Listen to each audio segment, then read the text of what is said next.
Hollywood sign. Well, guys, in Los Angeles, California, and what used to be the Hot Rod Garage studio here, and that is my DMC DeLorean.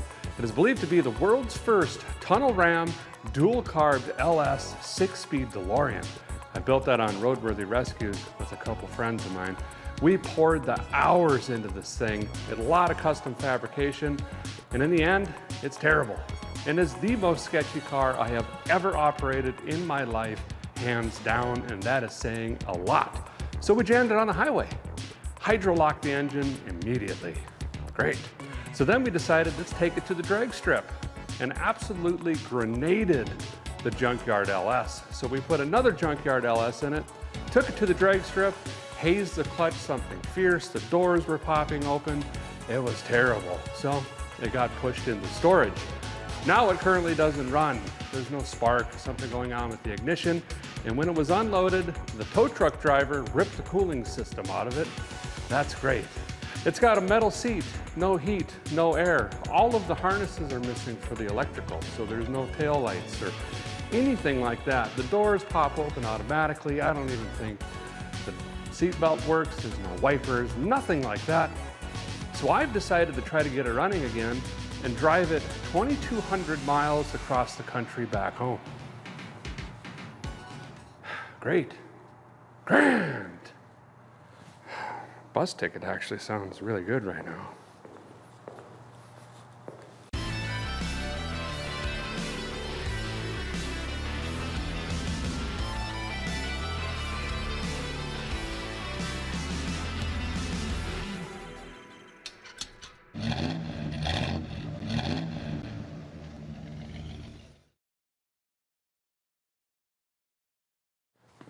Now, straight away, a guy did want to clarify. I never want you to think I'm misleading you.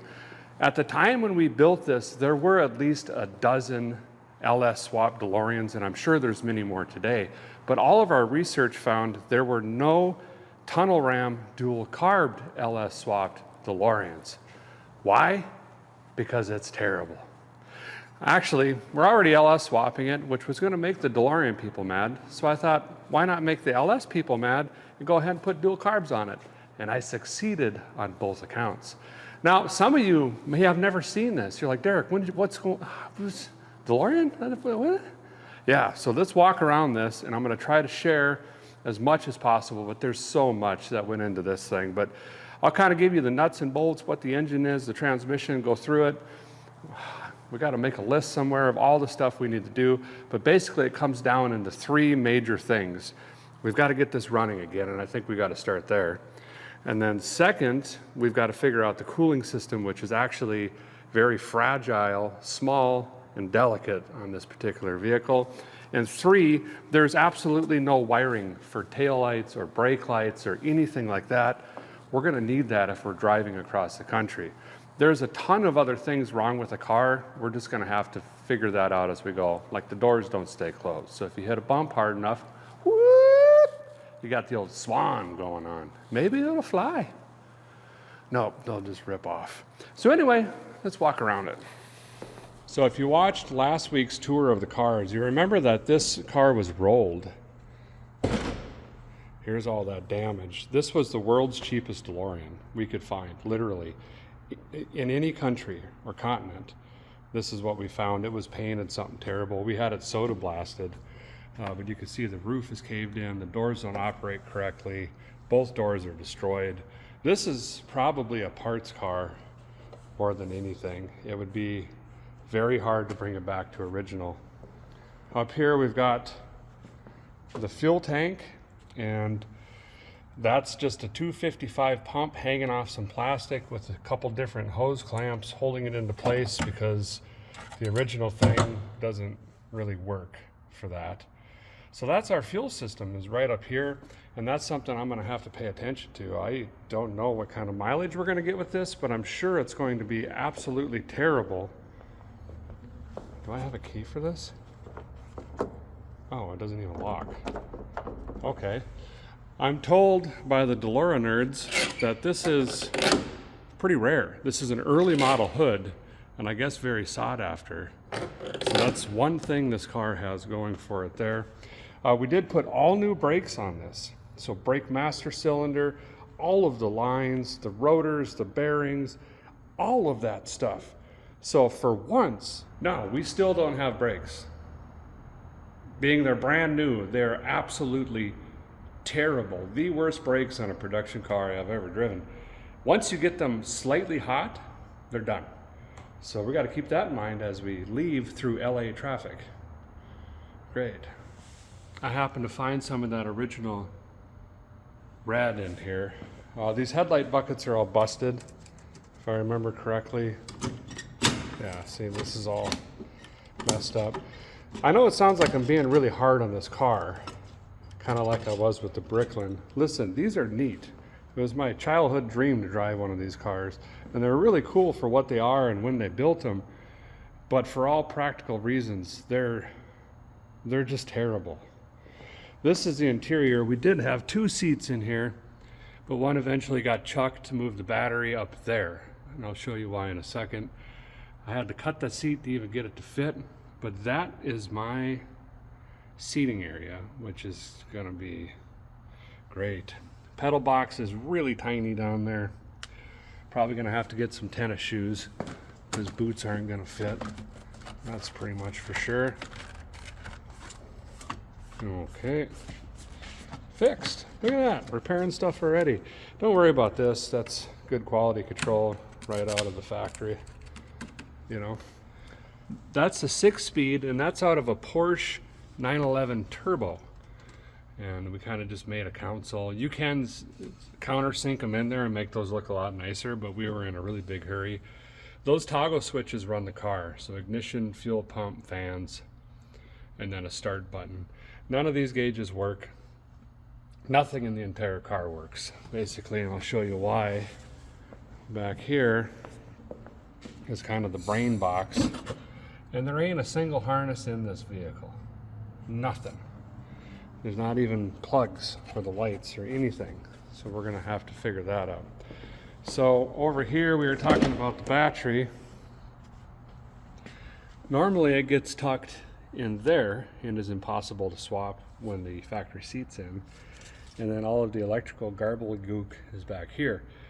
It got slid forward for ease of access because it drains batteries every 42 minutes. And then we've got our ignition stuff up here. We've got a little bit of storage for the hoverboard and the backpack, so at least that's pretty good, right? Okay, so on to this engine back here. So after that first LS grenaded, we had to put another one in, and we're on a budget when we build these things. So this came out of a junkyard. 2002 Chevrolet Suburban, had like 300,000 miles on it, and it was sounding terrible. It had a down lifter in it, and the cats were plugged on it, so they thought the motor was blown, yanked it out, and we got it for a song and a dance. Disassembled, wiped the rings off with the shirt, Brillo padded a couple things, and reassembled it. Even reused the head bolts, everything, literally. There is a small cam in here. It sounds more aggressive than it really is. Other than that, there's no new parts. It's all stock bottom end, everything. We do have new ignition coils, MSD wires.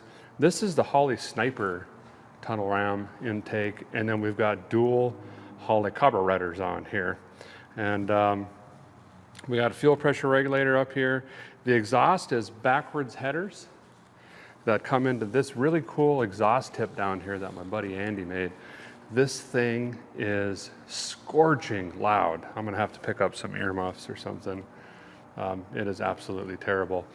Now, a couple concerns. We haven't had an issue yet, but we haven't had the engine running more than 42 seconds before it blows up or smokes a clutch. Cooling. The radiator in this thing is literally this wide by about yay tall. And folks say they will keep an LS cool. We're going to find out, I'll tell you that. I was also told by DeLorean experts, though, that this super fancy clutch we put in here would hold the horsepower of an LS, and I could tell you from experience that is not the case. They're either not driving them, or they have way less horsepower than this junk here. One of the two, not really sure. They do look really, really nice with a Corvette intake tucked in here. It kind of looks like they should have back in the day. But I'll let you come in here and take a really close look, and then we've got to start wrenching. We've got days and days and days of driving, assuming we're going to break down every 48 minutes. So I want to get this thing fired so we can start getting into cooling and wiring and everything else. This back piece here is actually spray painted, and I came up with this idea for an exhaust tip. I cut the plastic out and told my buddy Andy, hey, can you make kind of a cool, like, Back to the Future deflector kind of tip thing? And he came up with this, and it goes on with V-band clamps. It's really hard to see because everything is so tight in here. There's V-band clamps right there. But that's it. There's no muffler. It's open header, essentially. We got accessories. You can see the top hose is pretty much rubbing on the back bumper. It cannot get any tighter.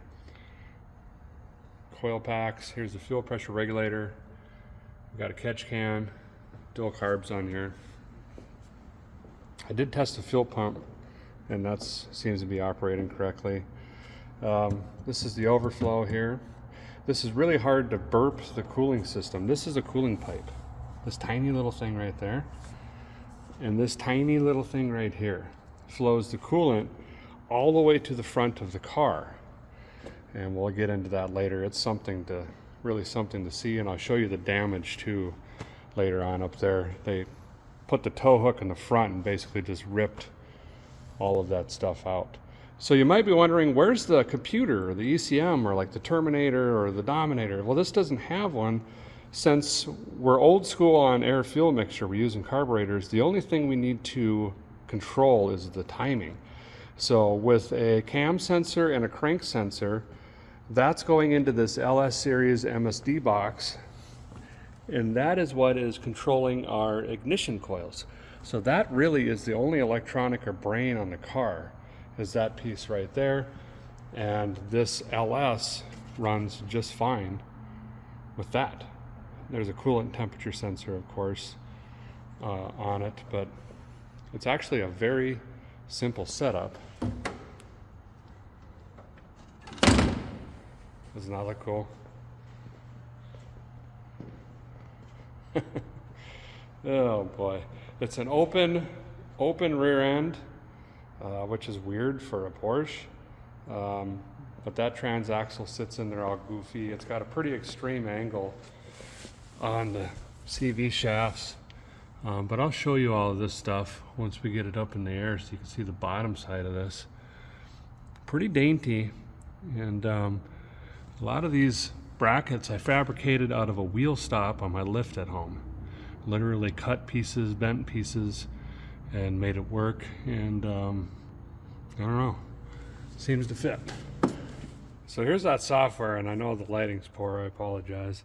But there's a bunch of timing tables in here, and you can set different tunes and just twist this knob, and you're gonna get those timing tables. But I'm gonna go through here and see if there's a minimum RPM to crank or anything like that. I don't have a lot as far as monitors. Nothing there. Let's go ahead and crank it, and we'll watch the engine speed and see if it matches the tach and the dash there. 6,500, that's the current rev limiter. But we'll crank it and see if it matches. That could be the issue right there. Okay, not gonna run the pump, of course, because I already know we don't have spark, and I don't want to hydrolock it or wash the cylinders.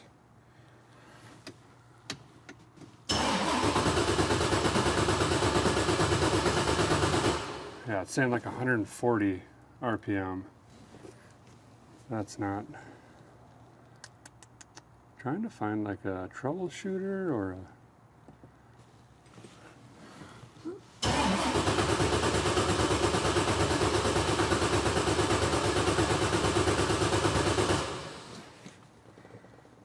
Oh, I got an alert. Here we go.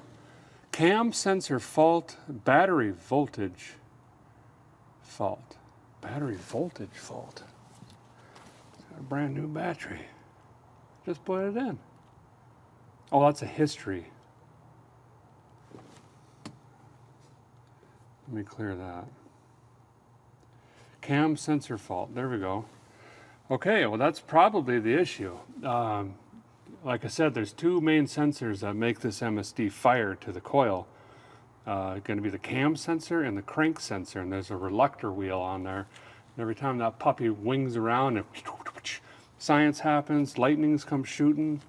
There's a wizard wand, and this thing makes noise, and it goes over there, and then lightning happens, essentially. Okay, cam sensor, let's get after it.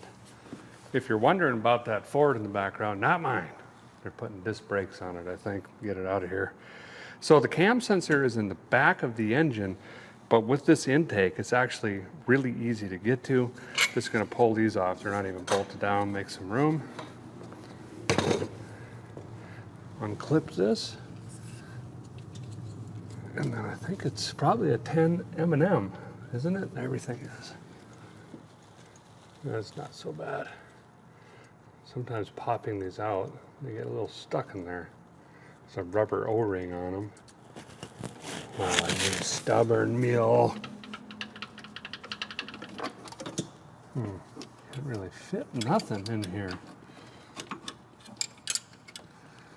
There we go. So that is your cam sensor. So I lubed up this new O-ring and jammed some dielectric grease in here, stab this back in, plug it up. We'll hit the button again and see if we got spark. Should fire. Okay, we'll crank it again and see if that alert comes up.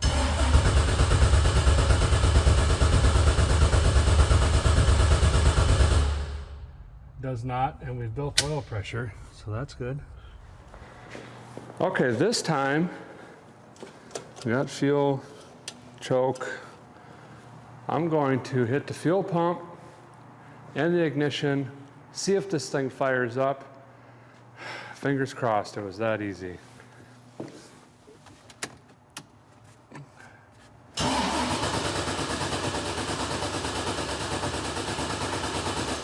The answer is no. Still says cam sensor fault. It just came up right now. Uh-oh.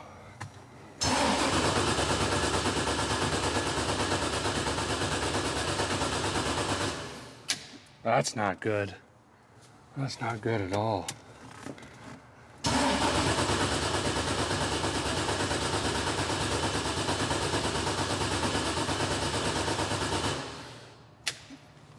Hope this box isn't bad. I was pretty confident it was going to fire there. I know it's getting fuel.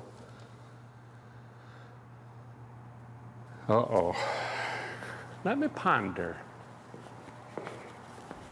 Well, the guys read around on the interwebs. They got connected to the AOL here.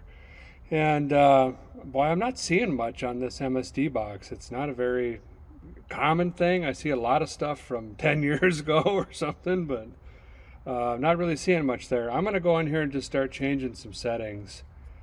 And I'll save my file first, change some things, and we'll see what happens here.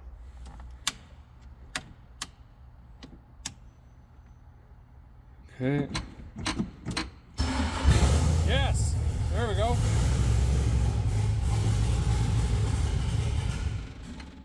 Oh, might need more timing.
Well, that is music to the one eardrum I have left.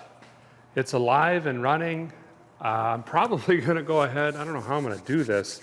We need to get another one of those MSD boxes. Something fritzy went there. I'm assuming this car probably got attempted to be jumped several times. Boost boxes, stuff like that. Not good for electronics. There's something weird going on with that. If I could somehow plan ahead, I need to mail one to a motel or something, just so we have it on board. Okay, I can hear water pouring out of the front. Let's lift the car up, and I'm going to show you the next big hurdle, cooling system. Kind of get you an underside view as we work towards the cooling system up here. That's wrecked. It's pretty tight, but it fit. Got to use a modified pan. And I made all this stuff here on both sides to go in. And then these are the cooling pipes, one on each side. This is that Porsche 6-speed. And there's some fancy clutch in here, an adapter plate. I'm gonna check rounds on the back of the head. That one seems good. That one seems good. Not corroded. And then, oh, here's the fuel tank. Safety. Innovation. Here's where you're sitting. See all the new brakes, hoses, stuff like that. And then this is the damage. So someone, I think, I don't even see a scratch on there. Apparently they just hooked it right to this, thought this was a frame, and it was a radiator. Destroyed the fans, destroyed the rad, and it was just leaking here. You can see. I'm gonna try to see if any more will drain. Ooh, that's all bent. Gotta loosen this up. Try to drain what we can. Drop the sway bar out. And if I get the sway bar pulled down, I think I could pull this whole unit out as one. And that's where using this lift right now is a super ideal rather than trying to do this on our back. And there's a bracket here and a bracket here we'll have to try to straighten out once we get the new piece in. I don't know why I have one marker light and not the other. Is it even in there? That's there. Who knows? Weird. Well, I think I'm ready to try to wrestle this old unit out of here. I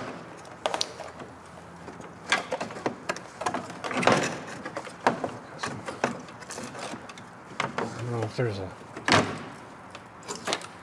secret handshake there. Oh boy, this thing got cooked. Apparently you can't find these old fans even on like the new sites that sell product. They sell the blade but not the motors. So those are the old motors, but it was a new shroud and it was a new rad, but she destroyed. You better see how extensive that damage was. That's too bad.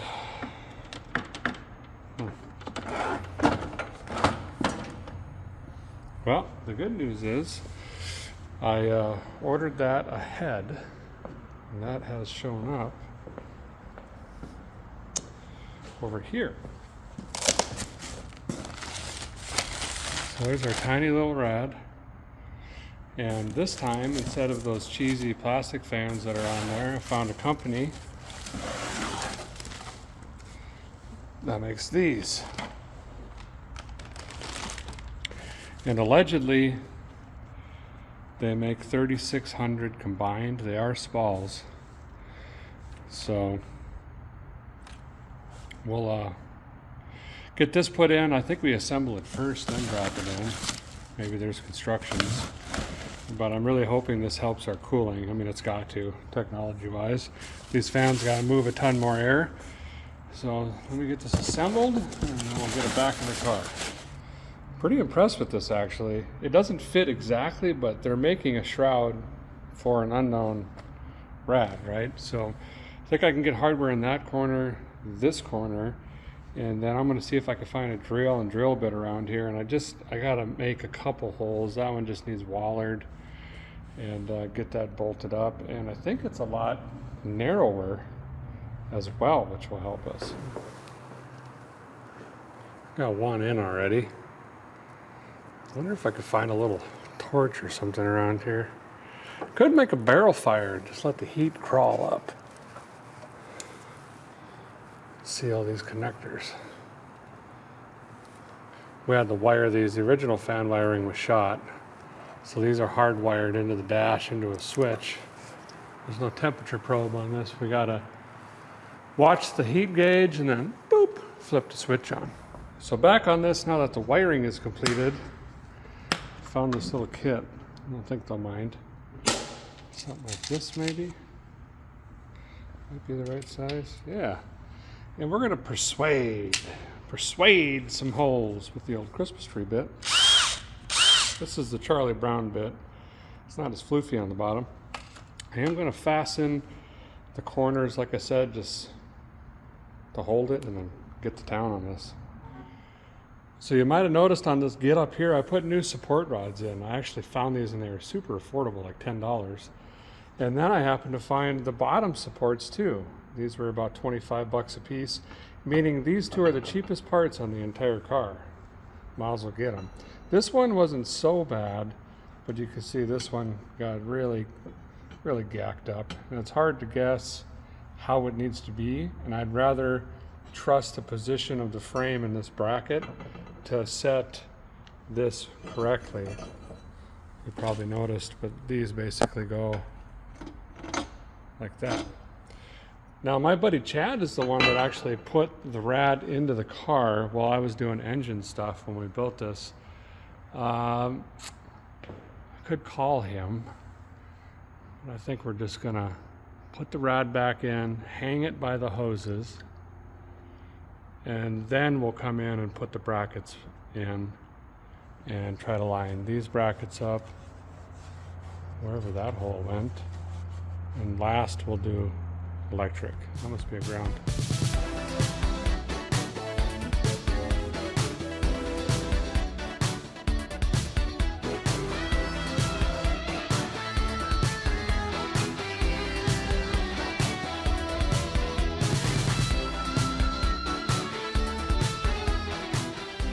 Well, all the new rad, fans, hardware, braces, it's all in. I now realize we were missing a bushing on the bottom. And there's so much more room in here now. My goodness. This air dam is critical for the cooling of this. It scoops that air, throws it up into that radiator. Without that, I don't think this would cool whatsoever. Now the tricky part, we got to get this on the ground and we got to burp this. And you can see we've got a lot of low spots, different areas in here that are low. It's fine. And we got to get the air out of this. And it's really tricky actually, because the original bleeder on the cooling system is gone. It doesn't exist anymore. And first time we filled this, we overheated it like 17 times. Actually, I wonder if a guy could maybe change the oil quick while it's up in my teeth. Let me dig around, see if I can find a pan, and we'll change the oil. Give this poor motor the best chance of survival here. Ah! Gonna pull out the Can-Am, we'll put a Wix in, and then some high mileage oil.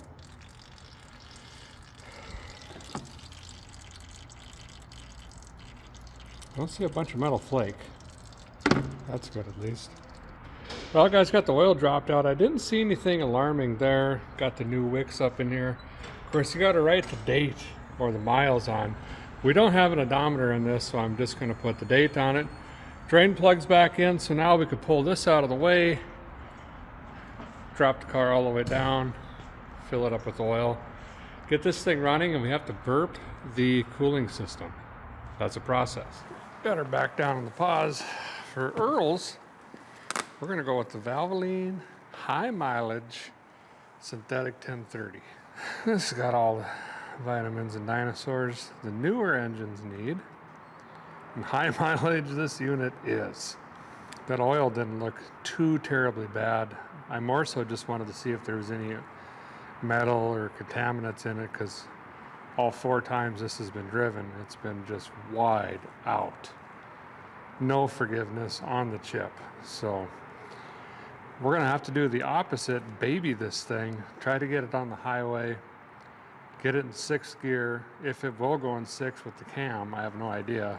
I don't think I've ever been on a 3rd. And baby it. Watch the oil pressure, watch the temperature. There we go. Well, feller's gonna put a little bit of coolant in. I'm actually using the Xerox. Did you know Valvoline makes this stuff? Yeah. So this is a GM version, not DeLorean.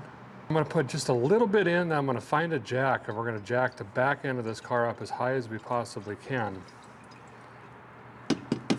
We wanna get the air bubbles to go up, or in this case, out the back. We don't want any pockets in the pipes or in those goofy connections down there up by the rad. And we might have to crack a couple hoses up here. I remember it was a process, and I had 97 gallons of coolant on the ground by the time we were done. Excited for that. Hopefully this fires right back up again. All right, we'll jackalize this up a little bit. This is actually a jack I picked up late last night. We'll take it with us. That crunching and bending is the stock cross member doing what it does best. Folding.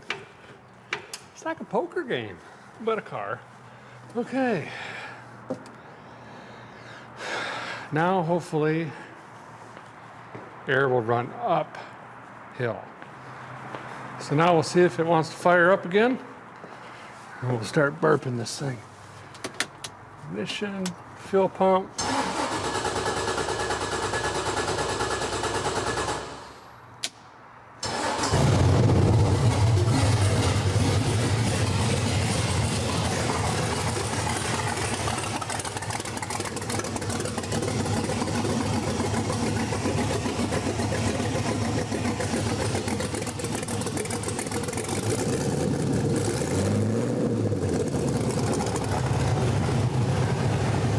Good oil pressure.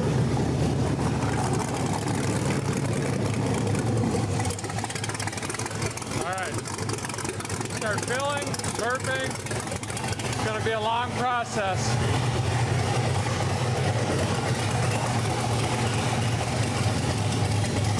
Wow, these tires are shot. Gotta wait for the thermostat.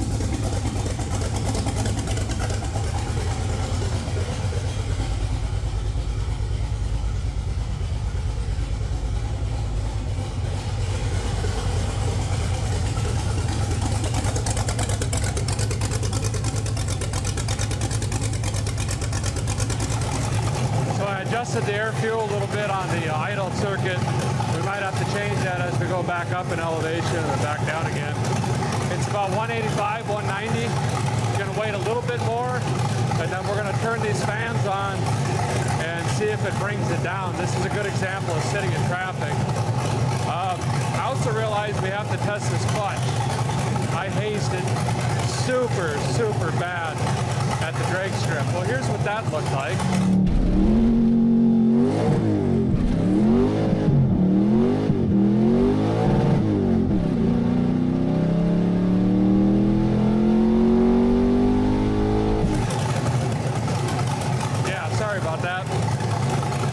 See if the fans can keep it cool, at least the cooling system. If we're comfortable with that, that'd be great. Then we just have to worry about the clutch, and we can potentially baby that. I've been cracking the lines on the top, burping the air, pouring a little in, cracking. Seems to be going a lot better than the first time I did this, to be honest. So I just kicked the fans on at 200. It's definitely running. I can feel the breeze. You'll see that stuff hanging blowing. So we'll see how it does sitting, see if it cools down.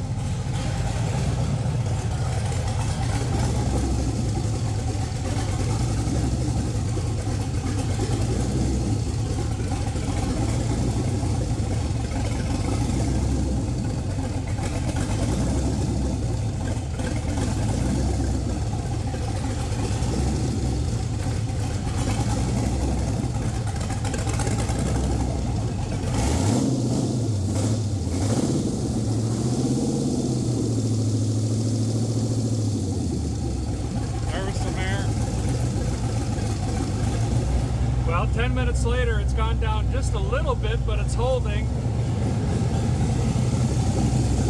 I think I've got 60% of the air out.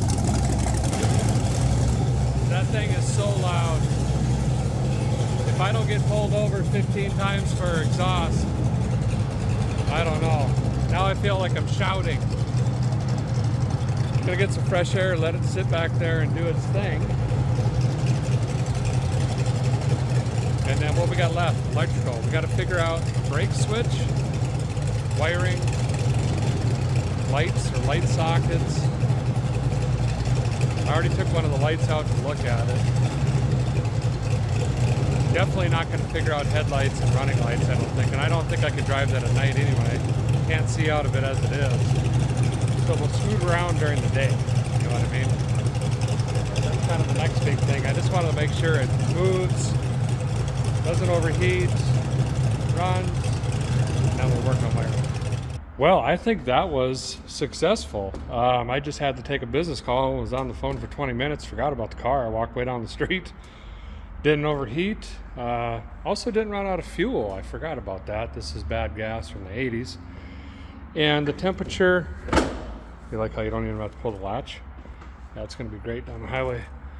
Was at 200, I believe? Less than 200. And listen to these fans. We got dual tornadoes under there. Woo. Man, alive. So I think we're pretty good there. Well, I almost forgot and then I didn't. You know, reused head bolts, and this is some janky, sloppy stuff. So to fix the head gaskets ahead of time, I'm gonna use this K-Seal. This is what sealed up that broken block on that Mopar we drove from Texas. Wow, they tighten them. Anyway, I'm gonna dump this into here, circularize it. I've been rooting around, got the trumpets put back on, got some friction tape on the fuel lines. The sun rotted that off sitting out here. Got this one back on here, adjusted the fuel pressure. We're right at about 5.5-ish. Checked the oil, looked everything over. I think we're pretty good. I emptied the catch can. So once I circularize on this, we're gonna come in here and try to figure out some blinkies. We need some whoa up lights. We don't need the going down the road at the night lights because nothing works. There's high beams if you hold the stick, but they're yellow and super obnoxious. They look really cool. Don't get me wrong. That's the look right there. But I can't see nothing. My particular eyesight, they're super bright, but just not really doing the thing for me. We're gonna have to go get fuel here pretty soon as well. We should put some fresh fuel in here. So we've got the tail lips up on the bench here, and I originally thought about doing some of just the magnetic trailer lights and making this super fast and easy. But we still have to wire in the other end anyway. So I thought maybe we'll take it a step further. I found these universal things at O'Reilly. I bent the tabs in, and I'll be dipped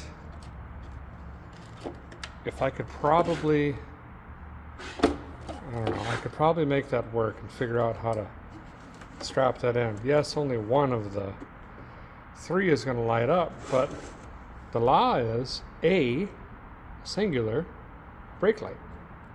So I think that's what we're going to do. We'll have a ground. One's for a turn circuit, and the other one would be for your brake. Pretty generic one. And then it takes an 1157 bulb. I forgot to get them, but thankfully I found this in the tool chest over there. Thanks, whoever owns HBO, Discovery Plus, Paramount, whoever owns Motor Trend now. Appreciate that. I'm going to take your light bulbs. So that's what'll go in here. So now we've got to figure out wiring. So ground should be pretty simple. I've got a huge ground strap, if memory serves me correctly, from the engine to what they call a frame on this car. I think that's, yeah, it's right there. So I think I can bolt that in here or run a self-tapper or something and Probably do both ground over here. Well, but then I gotta run power over here. I guess it doesn't matter. We're just kind of cobbling this for now. We'll shoot through a hole I've already made, or I'm using. There used to be a box in here for the original wiring. And then once we shoot through, we'll see if we got any power to any of these fuses, which is probably doubtful. And we just need 12 volt keyed. So the bulbs will be hot at all times. Oh wait, we're gonna switch the ground actually. Let's do that. So we'll run the positive, we'll take the ground in with us, and we'll switch the ground. I like switching grounds whenever possible instead of running amperage through a switch. Not only is it another fail point, like one of these switches, fire. You're running a bunch of electricity through your dash. I like to switch the ground whenever possible. I've got an idea for the brake switch, because there isn't, this whole pedal box had to be changed. I don't think there's any, I'm going to triple check, but there's no brake switch, traditional brake switch on that brake pedal. So we have to come up with a button essentially that would turn the brake lights on when you hit the brake pedal. I got some ideas there, but let me investigate first. Well, I've been troubleshooting the brake wiring harness for quite a while. I did find a switch under there. More on that in just a minute. And I've been going through all of these pinouts, and I can't seem to find, it's a lot of work because I have to open the switch and close the switch every single time, find where I'm getting power, change the switch, see what came off, or if it did. And there is a ton of pins in here. And that was the engine management, and I'm kind of assuming maybe the brake system, but then I started questioning myself that maybe the brake system went straight through. I'm gonna keep going this way just for a few more minutes, and then if not, we're just gonna wire up our whole system ourselves. And I'll explain that, but a slow, painful process. My hope is I can use all the original wiring under the dash and everything, come off of one of these pins, go right to a makeshift taillight, and we're done. Well, unfortunately, we're gonna have to go with Plan R on the brake wiring. And my PLC program in background kicked in. Had to figure out a better way to get through this. There's so many pins down there. 8, 16, 24, probably 50 some pins. So I found this board, stuff on it, and drew up this thing. And this is how many pins there are, etc. We've got a normally open switch in the brakes, and when you hit the brake pedal, it expands and closes that circuit and sends 12 volts to the taillights. So I closed that circuit, saw which one of these points was bringing voltage in, marked those in red, reversed the switch, and then checked again. I'm pretty confident without a diagram that that's all engine management, and based on the voltage coming through, most of that is sensors. You got like a starter relay, yada yada yada. Can't find the original connector, which I think probably just went through that case into the fuse relay area.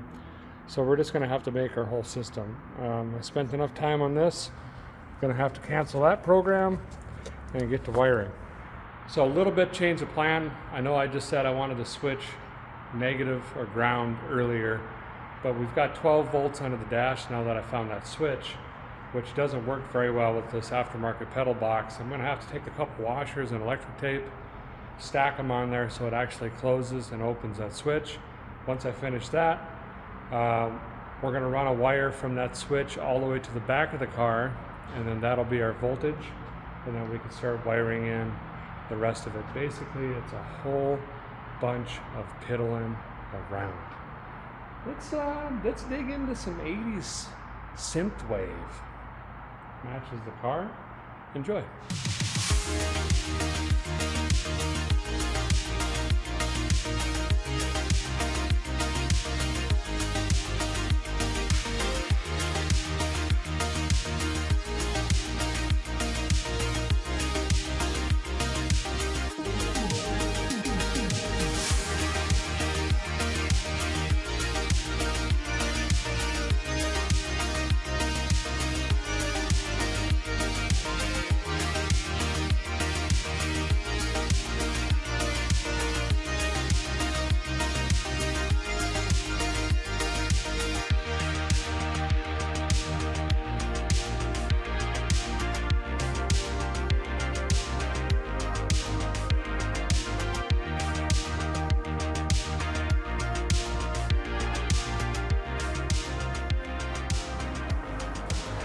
Okay, a guy has disassembled and reassembled each taillight, got the housings in, grounded them to the frame, cleaned that up, drilled, tapped that, put a flat washer on that as well.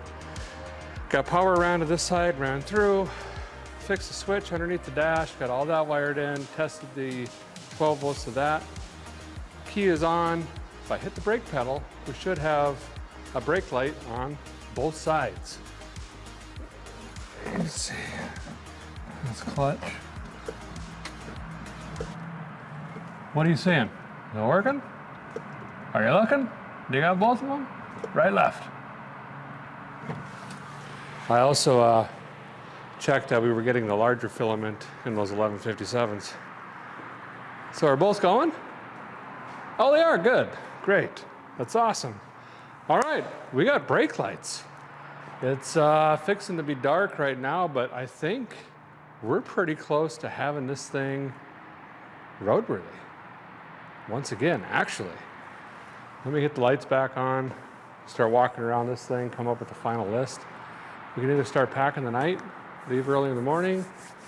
We might do some LA stuff. You know, Hollywood is right down the road. I don't know.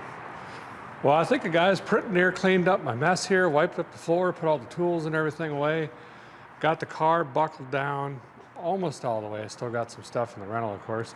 But I'm gonna try to fire it up, back it out, turn around and back it in this way into the shop, test the brakes, test the clutch, make sure I still fit and everything like that. And then tomorrow we'll be ready to just shoot right out the door here. So hang tight, let's see if it fires and it does everything it's supposed to. That didn't sound good.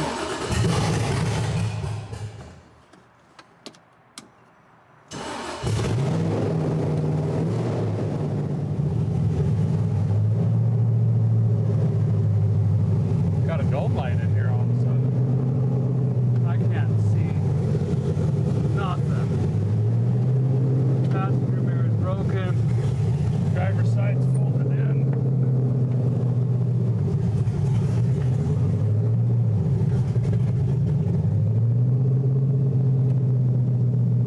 Brakes are soft.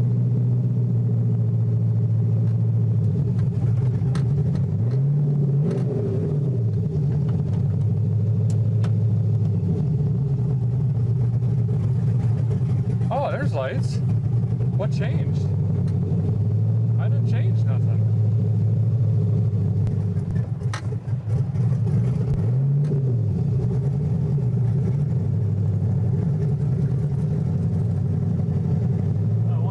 I changed the ground up front. I don't know if I'm hitting anything. I don't understand why the lights all of a sudden work.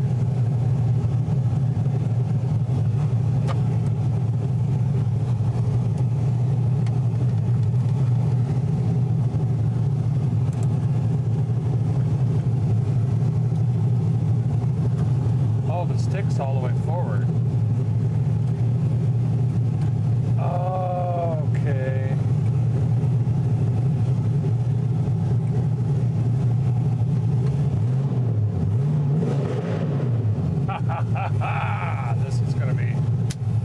This is gonna be absolutely miserable. There's no other way to put it.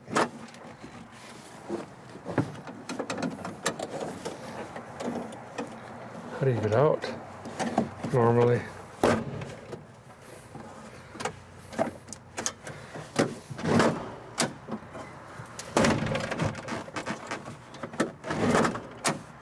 Huh. I had a rod in there with a piece of tape, but I don't see it anymore. Oh. Oh. Oh. What a great car. No. Nope. Okay. One last thing to do tonight.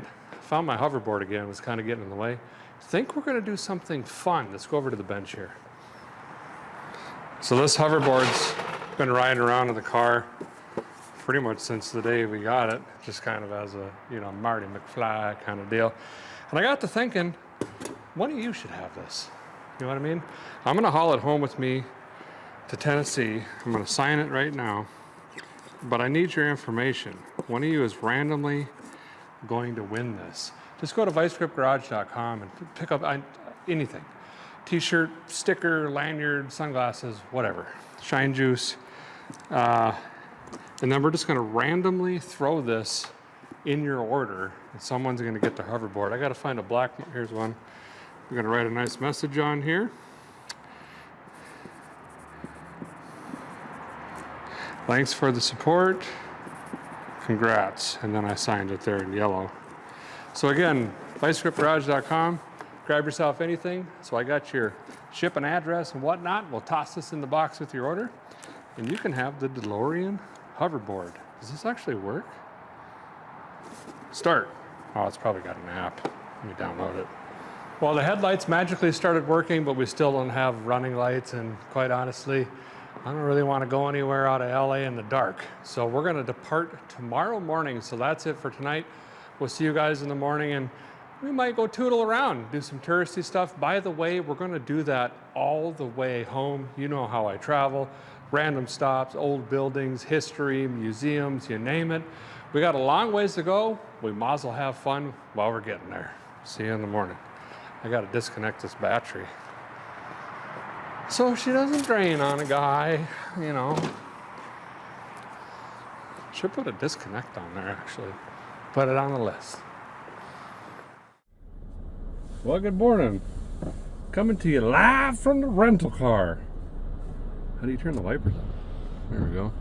Smells like body odor outside. Really bad today. I don't know what that's about. Ish. Was rocking out the Ella Fitzgerald this morning. Coming up with a plan on what we got to do today to hit the road. It's really early. Riley's isn't open yet. So here's what it kind of looks like. I realized that we're going to need the TomTom and a cell phone, so I'm going to go back to O'Reilly Auto Parts and also grab some, what is that called, Rain-X stuff, and then we're going to go over to the DeLorean, load everything up in there, install that stuff, then take the rental car over to Enterprise, then have to get from Enterprise back to the DeLorean, and then we should be able to hit the road. I think today we're going to head for Kingsman, Arizona. They have a Route 66 museum there. I don't think I've been to that one, quite honestly. And they're supposed to have some really early model electric cars and a bunch of memorabilia, automobilia stuff. So that'd be pretty cool. And then we'll make it into Flagstaff. And that's probably where we're going to shut it down if we get out of here in time. That would be like 9 hours in the road or something, 8-9 hours. So let's make it happening. Let's get going. Can't see out. Coming back. Beeping backwards. Well, the car's still here. That's too bad. I picked up some stuff here. Got some Barman. Of course, we're going to run that in it. Going down the road. Keep the plugs clean. It's some window cleaner stuff. I got the wire and the clamps. These will be handy. Just clip on that battery right next to me, you know. It's nice when you can smell the battery boiling while you're driving. They were out of the USB thing though. We'll have to pick one up down the road, so I'll throw that in the trunk, I guess in here. For now, let's clean the glass. I'm gonna throw my big suitcase, probably here-ish. I got my tool kit there. I've got a jack and jack stands in the front. I'll try to get my, I guess my backpack can maybe go in there as well. Let's see if it's gonna cold start this morning.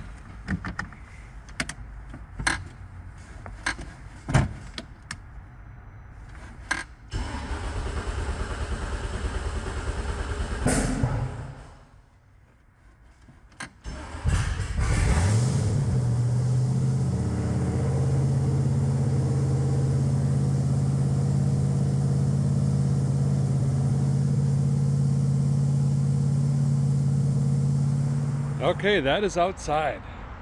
Fired right up. Initial timing's not happy. Of course, we turned the timing control off.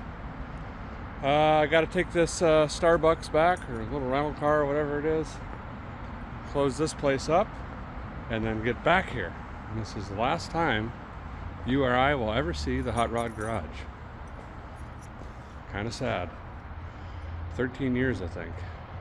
Huh. The sun's finally up over the buildings there. Got the car turned back a couple miles back to the DeLorean, roughly, and I'm gonna walk. I'm gonna be stuck in a car for who knows how long, so let's get some steps in. Good for a guy. Plus, what an easy way to save money, right? Get back to the car, gonna go to a fuel station right away. There's a couple things I want to do before we leave town. I wish we had enough time to swing into the Peterson Museum.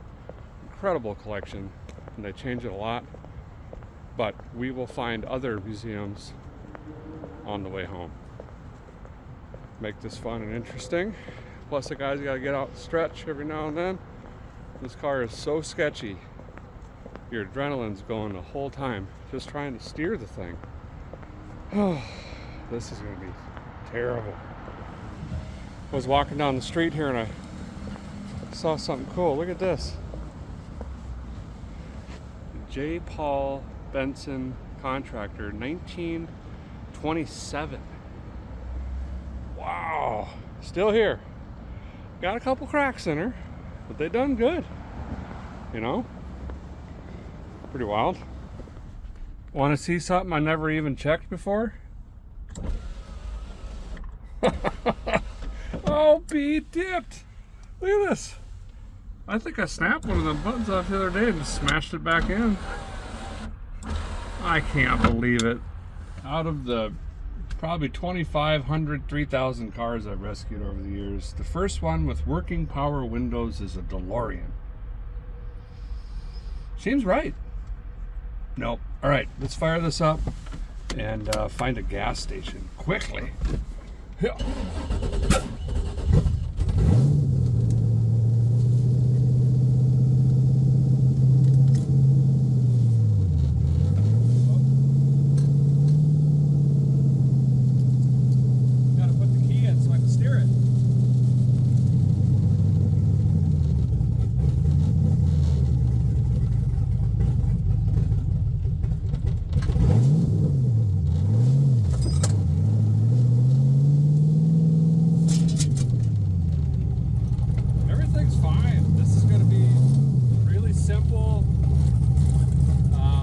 Luxurious.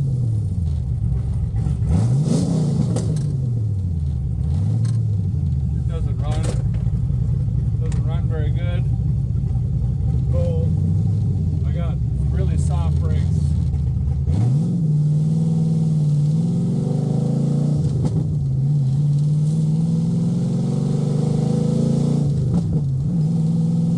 Oh boy, kind of wishing I would have taken the travel, y'all.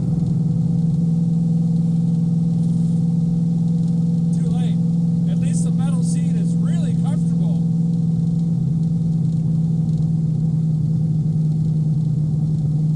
The fuel station right here. Well, the guy's fueled up.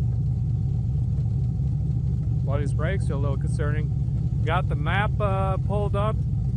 I guess we'll just jam this on the highway, see what happens. I don't know that I've ever been this nervous, to be honest. This thing is just, woo!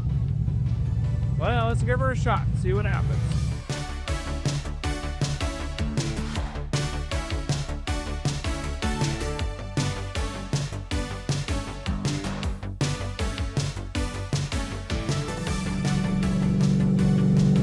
So a quick update here as we're going down the road. Obviously it's very, very loud. Extremely uncomfortable. My back is already hurt and sucked real bad. Gonna have to figure something out here. Pedal box is really small. Might have to get some tennis shoes or some sneakers or something. Steering is extremely sloppy. If I let go, it does this. Tires aren't balanced. Not about. I feel like I'm in one of those exercise machines the women used in the 50s. Or it's got the belt wrapped around you. Oh, this is going to be absolutely miserable. A few good things. It rips. We got plenty of power on tap. Most surprising, the clutch. I haven't really stabbed on it, but you know, it's holding. I got to thinking, I wonder if I got the clutch heat soaked, and that's why I slipped. I think we did 2 or 3 passes back to back. 3. The last one's when it just completely slipped. So that's really good. We did not want to pull this motor. Also, it's running at 180 degrees, no fan up. So I guess I'll eat crow on that. I was wrong. It's staying very full with how it's slanted and that air down. Air has nowhere to go but through that rad. So that's really good news, really, really good news. 60 pounds of oil pressure. We're cruising 25 to 2800 RPM. The gearbox in this is really short. 4 to 6. Doesn't do anything. It's out of a Porsche 911 Turbo. Or Porsche. Anyway, we're gonna bomb it. This is only 13-gallon fuel tank. I'm gonna pull over here in a little bit. We'll check for oil leaks, stuff like that. This is the most this car has ever driven, ever. And we're only 40 miles in or something like that. We'll stop soon for fuel.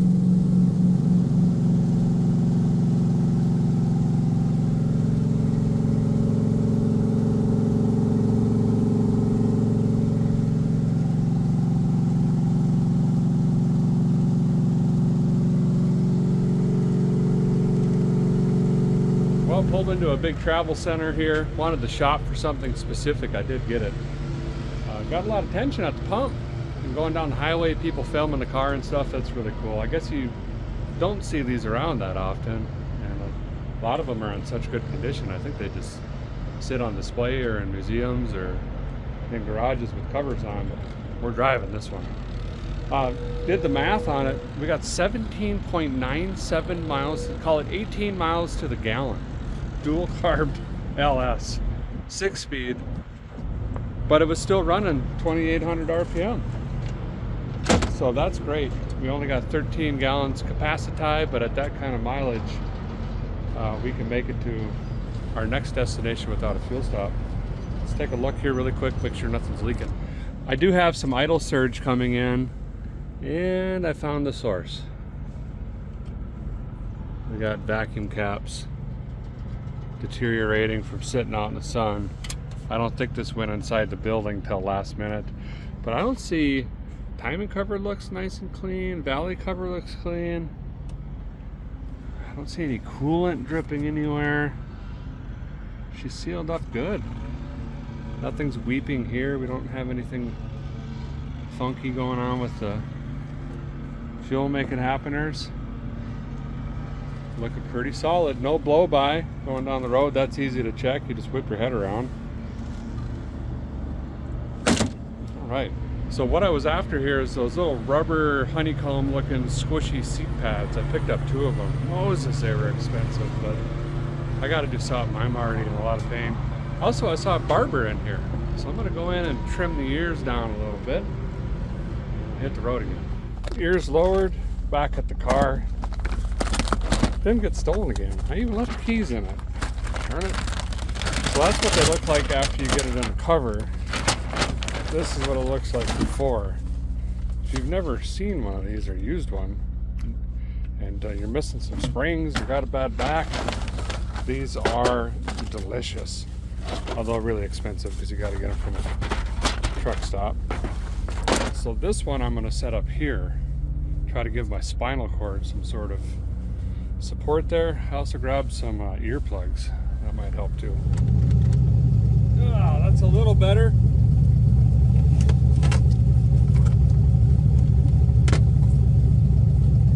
By the way, little update from the captain. We are taking a detour on our way to Kingsman by way of Viva Las Vegas. It's way out of the way, about 100 miles. But there's a good car museum there and potentially some other stuff to do. So let's get to Vegas.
Getting our first glimpse of Vegas here.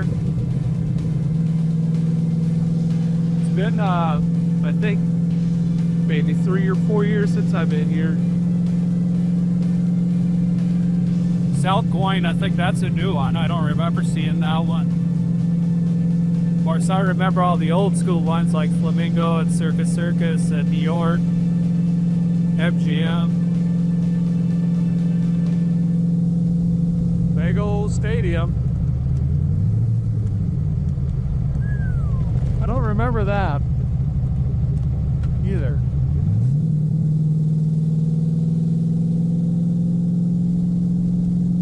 We're getting close to an automobile right up here. Okay, we made it to Hollywood Cars and Museum. Open 7 days a week. It was 20 bones to get in. They do not permit video inside though, however. I am going to take some photographs for you though. Why not? We'll throw some delicious music behind that. You guys enjoy. There's 100 to 110 cars in here, I guess. So let's go check them out.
Well, that was fun. Nice place. A lot of little movie cars and props and things like that. A bunch of, I think they got all the Fred Flintstone stuff.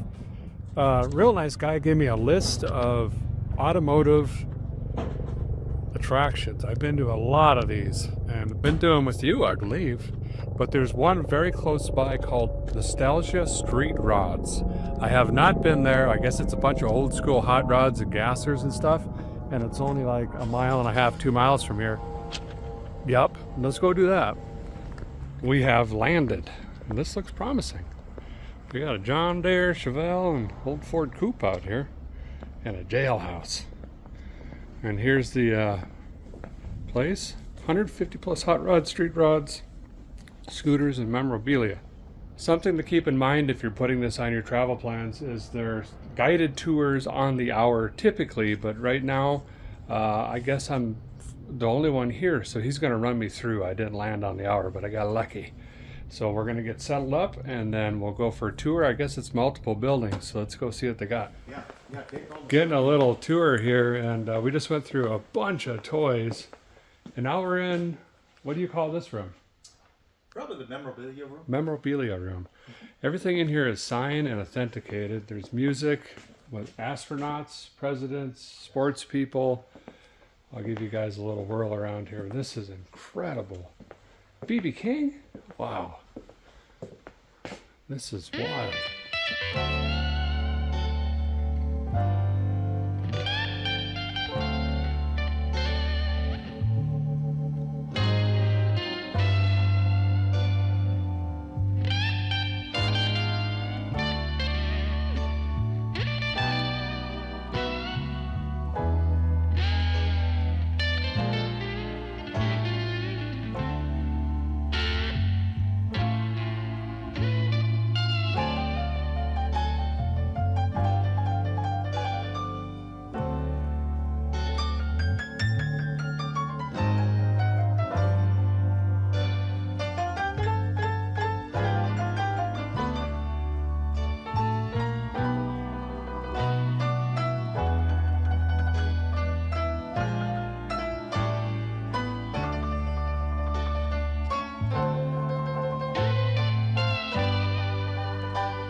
good people, nice people. Met the daughter of Art and her husband, and really nice folks. A lot of really beautiful cars here. I can see why they do guided tours. These aren't your typical museum cars, and not that that's bad to have a typical museum cars. I'm just saying these are very, very high-end, beautiful, near perfection cars, most of them. And put this on your list. If you're in this area or road tripping through, you have got to see this collection. It is something else. We're about to turn the fuel pump on. Okay, I'm not quite sure where we're headed yet. I think we need to get fuel and then decide what we're doing. Are we going to stay here this evening, or are we going to try to get some more miles down? I don't know yet.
Good view.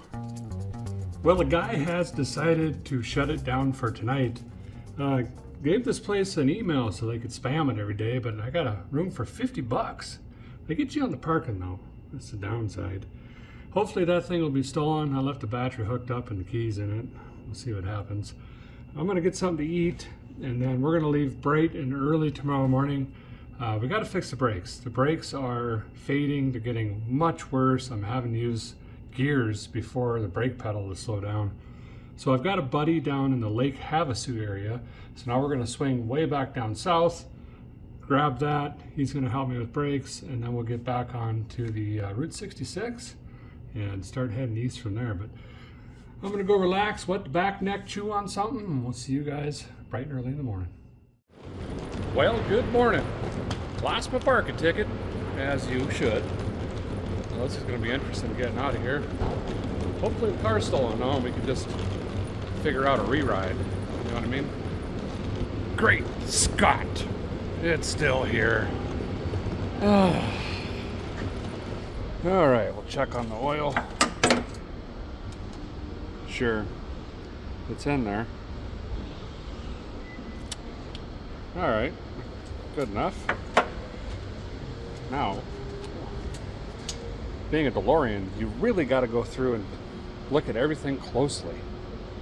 Yep, looks pretty good.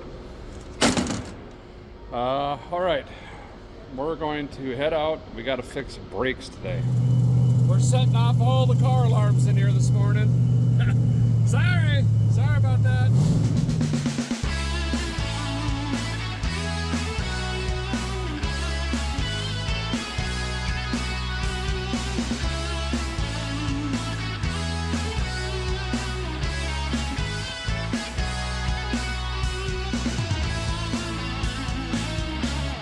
Well, the guy is in a little town called Searchlight, Nevada, I think.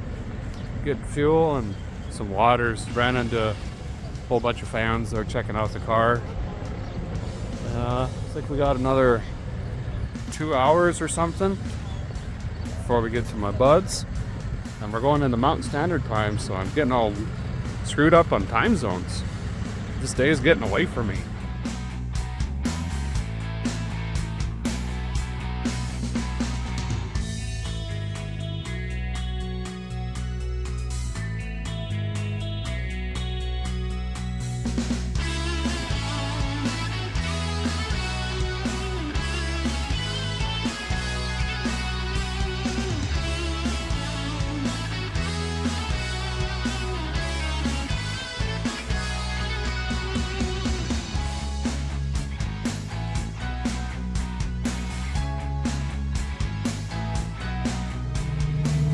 this is kind of ironic.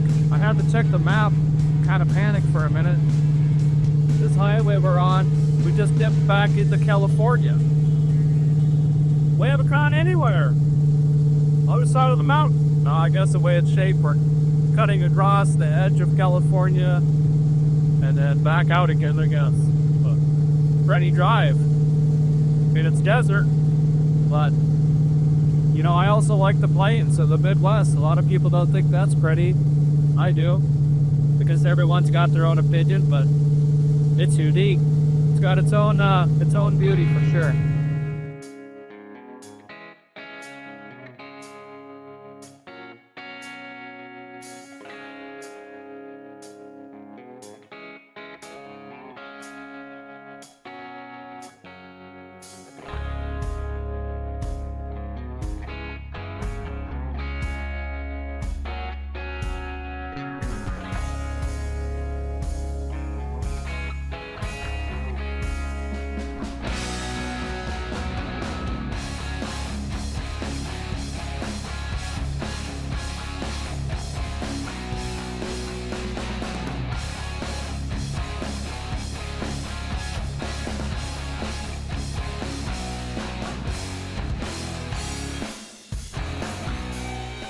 Hey, we made it. It's Merlin. You remember Merlin? We're at the old school garage here, and he's going to help me tackle these brakes, and he's got some wheel balancing apparatuses as well. We can get the jiggle out of this thing, hopefully, because that has been something else. Do you mind if I show a couple of your projects on You here? know what? You help yourself, Derek, because I don't know how you made it. He was sketched out that I wasn't sketched out. He does a lot of fun stuff. I see an airplane shell here. He does Model Ts, Model As, dirt bikes. He's got a jet boat with a Cummins in it. All sorts of stuff. Jack of all trades, we'll call him. Looks like he's getting ready to put sand tires on a forklift or something. I don't know what's going on over there, but we're going to tear into this thing. Not a lot of excitement, just typical brake bleeding, and see if we can balance these. These are Bassett dirt track wheels. I don't know if they're going to balance out. No one ever tries, because why would you on a dirt track? But we'll see what happens. Right rear dinner plate brake assembly doodabber. We were bleeding this, and I'll be dipped if we didn't have a leak. And it's this fitting that is completely just mushroomed, hammered out. And these are weird European, like extended flare fittings. And I don't think Merlin's going to have that. He's more of an Americana guy, so we're just going to continue to just ruin this some more. For some reason, I look like I just crawled out of a coal mine. That's fine. And then we'll put this back on and continue to bleed. Is this Yeah. accuracy, right? Had the waller the inside of the wheel out to fit this hub. And is that the Speedo cable? Anyway, Is that what that is? I think so. Is that why your speedometer don't work? It must be. Wonder if we can get It's that. electronic. I probably have a Volkswagen cap that'll fit that. Nice. That's Volkswagen kind of technology there. So this is an old school bubble level. So you got a spinny one like that. This is good for off-road, sand stuff, drag racing, or if you throw this in your trailer, you know what I mean? Whatever, Derek. This is what your grandpa used. Yeah, that too. Well, he just never, you can't buy weights, so he just never, He never balanced. no. So the goal is to get the bubble in the middle. Kind of ish getting there. Well, Right there. see? Look at that. This is a percentage. Merlin's got a surprise for us here. How many cubic inches? This is 1,820 cubic inches supercharged. Look at that. It's called a right cyclone. Right cyclone. And You got a Holly on it. I didn't want to make the original carburetor work, so I adapted a Holley double pumper. These are alcohol jets just to keep up, jet plates just to keep up with the demand for fuel. Wow. This thing's pretty wild to start. So this is the supercharger unit here. Supercharger units here, and it'll be dripping fuel by the time we get it running. It spins 7 to 1. This is 1,000 horsepower, but it's 30,000 feet. So from 0 to 30,000 feet, it makes 1,000 horsepower. Wow.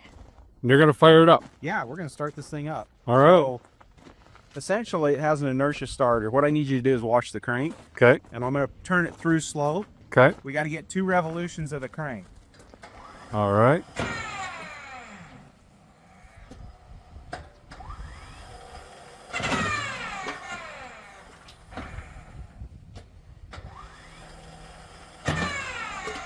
That's about 1. I'm watching.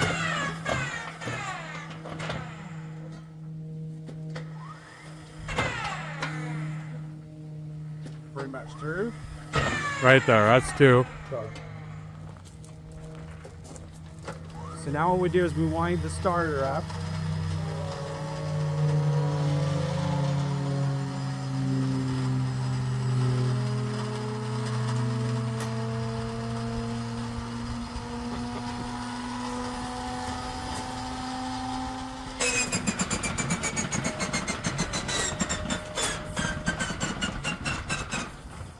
Need more starter. Yeah, it is dripping fuel. Yep. Once you get the blower wet enough, then it's got enough in it.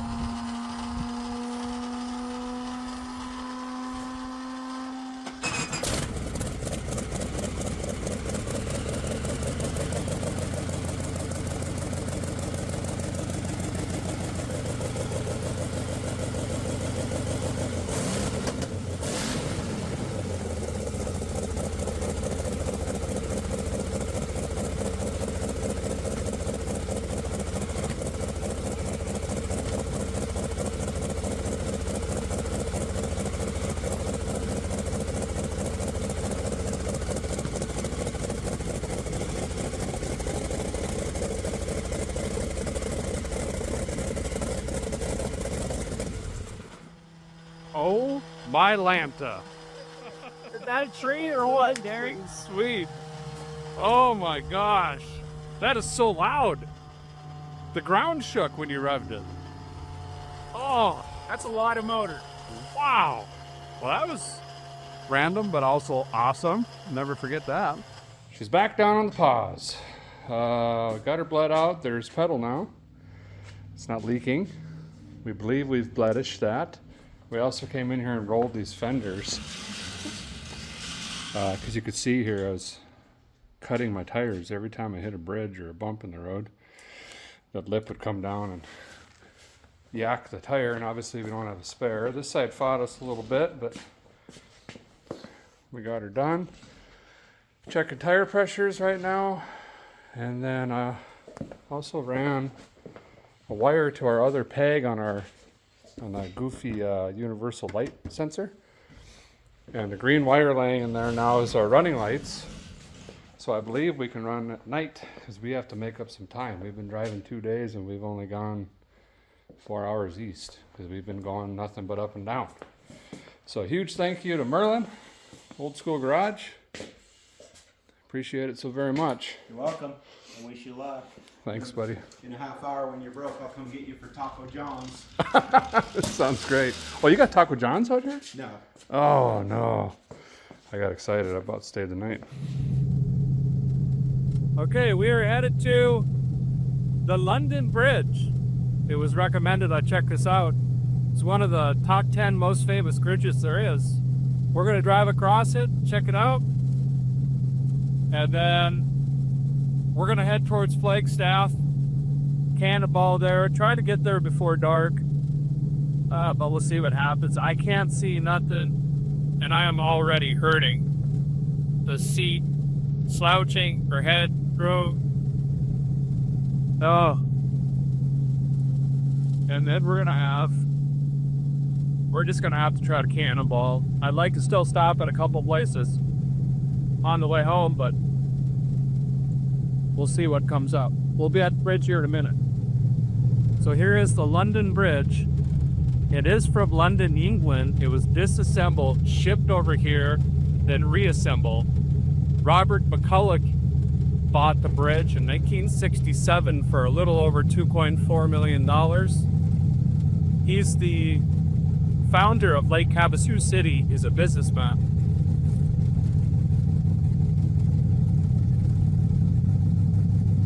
You can see the flags, U.S. and England. That's cool. Nice town. Got mountains in the background, palm trees. All right, let's wing around, fuel up again, and get back on the interstate.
Well, we're getting close. We're about 40 miles from Flagstaff.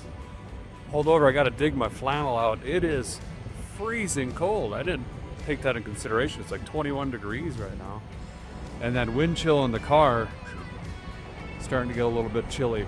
So we're gonna throw some more layers on, doing a light check here. Yep, we got running lights. Throw some more fuel in it, and we should be crawling in here shortly. Well, this isn't good. It's not starting.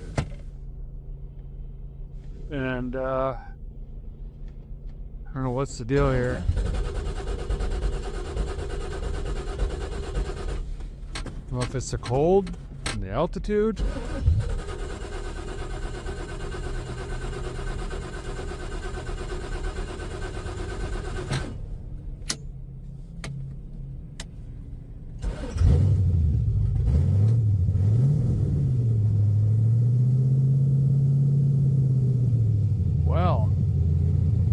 That was a little nerve-wracking. It's jamming on the highway. Apparently it likes this being held at 3,000 RPM for hours.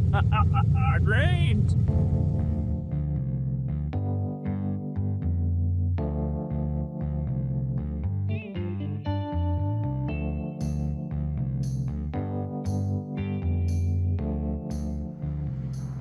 We made it.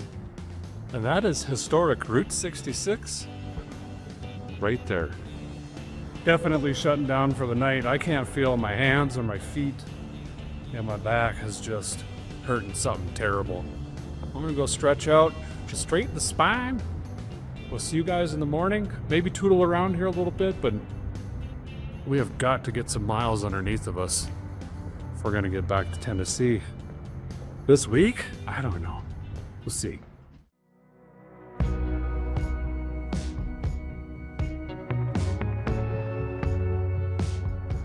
Well, good morning and welcome to scorching Arizona, where it is 15 degrees this morning. Yes, 1-5. Finally did a little bit of research since I wasn't prepared for this, and looked ahead at Amarillo. if we were to make it tonight, they're getting up to 20 heat waves. We don't have quite much of a temperature rise going on through the day. Normally not a big deal. You just, man up and drive. But I usually have an engine in the front and a transmission producing some sort of viable heat to keep your organs moving. Not the case, of course, with this and the engine in the back. And of course, the awesome design on this car, wind comes through all of that, through this, through the vents, mostly right here on both sides, a lot right above here, and of course this wind blowing, that around here too as well, wind, and then also there in this, pretty much this wind. Boy, it is cold. The shocks aren't even want to say. So a quick calculation, 15 degrees at 75 miles an hour is roughly negative 13 to 14 degree wind blowing into the cab, or when I stick my arm out to use the turn signal. So that's great. I layered up, that's all I could do. I got 2 socks on, and then I got a vice grip t-shirt, vice grip hoodie, and a vice grip flannel. Kind of sounded like a Broadway show or something.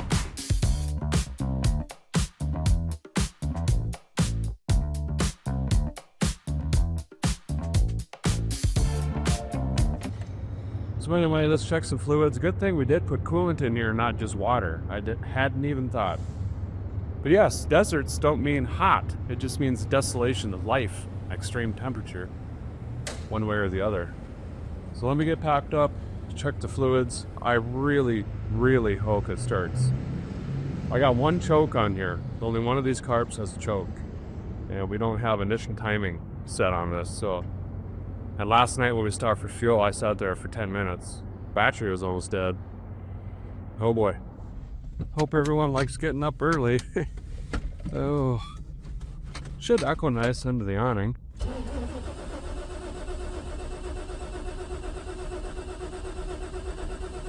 Yeah, this is not gonna be good.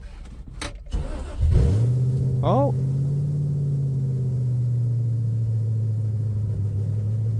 Wow. Oh, good. All right. Rock and rock. Something, like a rock. Let's go get some fuel, some coffee, maybe some bits. Hit the road.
I can't be for certain.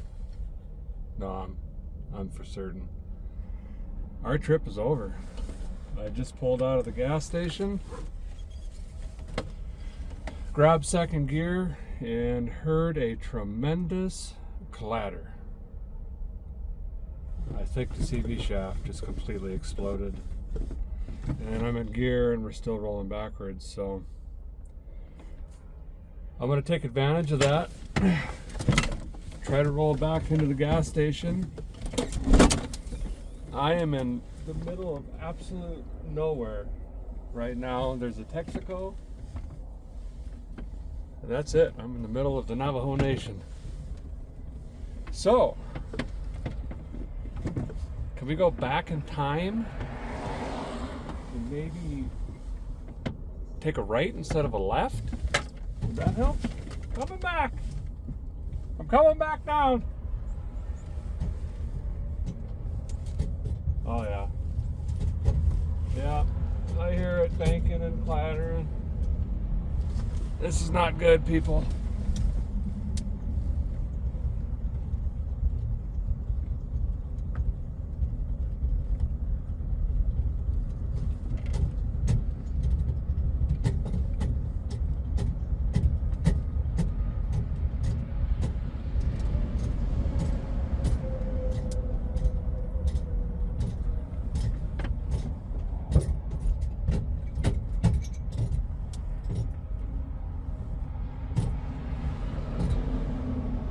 Yeah, there's part of the boot that's fell on the ground.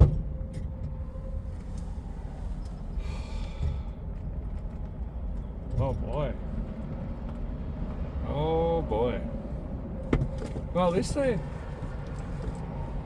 got a sandwich shop and get a cup of coffee, I guess. Huh. So there's the CV shaft.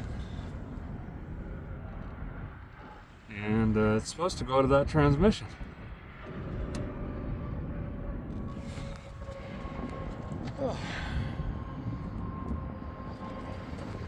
Just taking a quick peek here, it looks like 2 of the bolts sheared off and the rest just pulled out.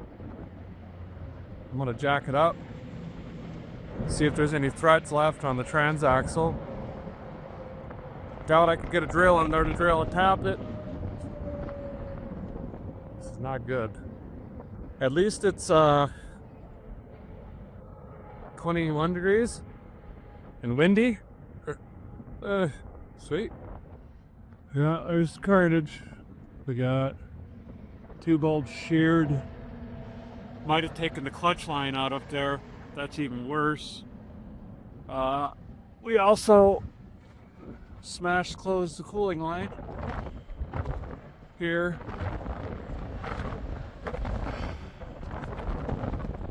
I think this might be it. Well, I've assessed the situation completely. And everything's fine, you know. Still daylight, but we've already wasted half a day. I'll have this place for warmth and food till I think 7. The bolt provisions are completely stripped. I need tools. I need a tap and die set, which I don't have. Closest hardware store is an hour away. I've tried all of the ride services and even a taxi. No one wants to come out here. So if I'm going to get tools, I need to hitchhike, which is fine, but it's not as common as you may think anymore as it used to be. Even truck drivers don't like picking folks up. I got one more thing to try. I could take one good bolt out of the other axle and try to use it as a tap, and then try to straighten a couple of these bolts out with some rocks or something. Don't really have much around here.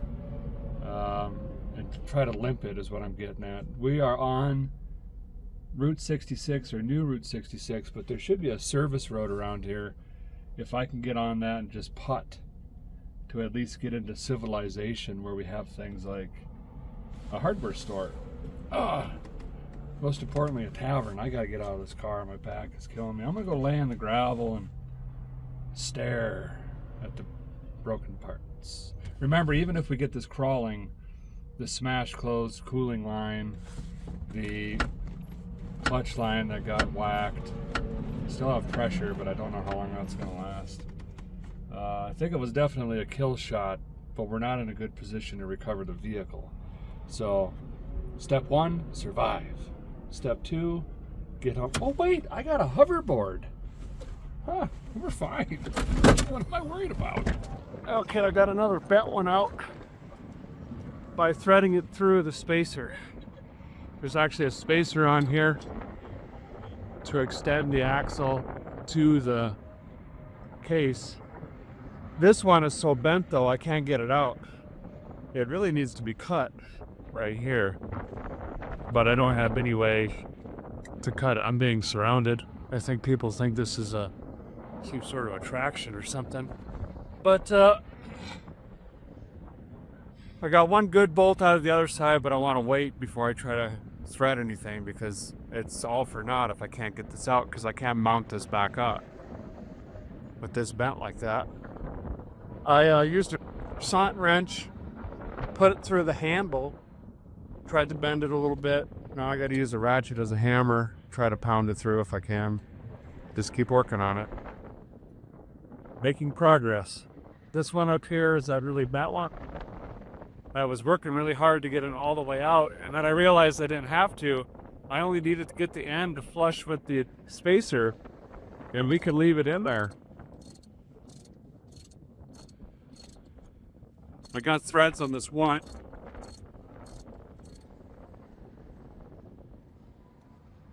We will work back and forth with what hardware we have, see if I could piece this together. Update you here in a while. Okay, I kind of got 3 in on the captain side, but these bolts sheared off, so there's a little bit left in the hub on the case. I need a spacer, like a washer. The one washer that comes on it must have grenaded up here on the on-ramp, so I'm gonna go walk up and down that for a while. I'll give it about an hour, and then if that doesn't work, we might have to go into this gift shop and find something we can use as a spacer or something. But we're getting there. Just gotta have a little patience. Wish it was a little bit warmer, but the sun's shining. Can't complain about everything. Found it, but it's all bent up. But we do have good news. This is the spacer I was referring to. The other part is the part of the axle. So if I run no washer, which you could straighten these out in the door frames of the men's room if you need to, in a jam, but I think if I put this in and take this out, we'll get enough bite, and this bolt, that looks like it just fell out, doesn't it? It ain't broke, so we got another good bolt. Okay, I have 3 in. 1, 2, 3, that's, can't remember if that's the snapped off one. Yeah, these 2 are snapped off. Those aren't going back in. This one I might be able to tap. And then I zip tied these, because this is loose because of this bolt here that's gonna interfere probably with the, well, the boot's already shot anyway. Check the other side. The boots are shot obviously, but it's solid. So let's lower this down, we'll fire it up. This is gonna be our concern getting town. Maybe it works, I don't know. We'll see, and we have to hope that the clutch line isn't totally gacked either. Okay, the one way to stay off the interstate was just updated by Google Maps 2 minutes ago that the road is closed. So we got to go on the interstate, and I believe in this state the minimum is 45. So we're going to try that, I guess. Maybe. The biggest concern for me is overheating, but boy are we blessed that that line didn't get taken out completely. So that's the good news.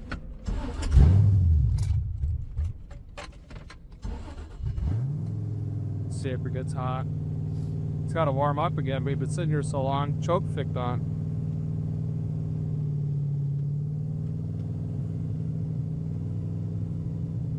Clutch work. That's great.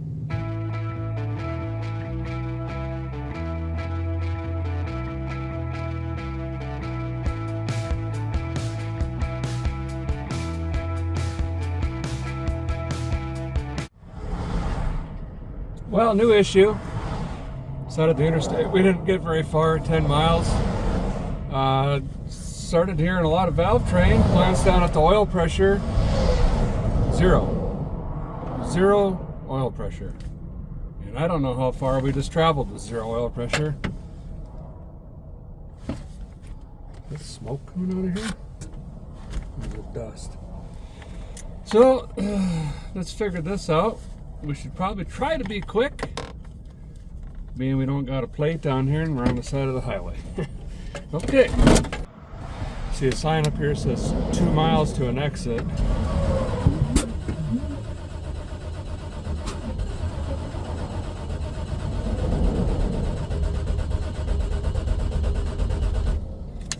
Oh boy. Well, this is definitely no oil pressure. Can we make it 2 miles?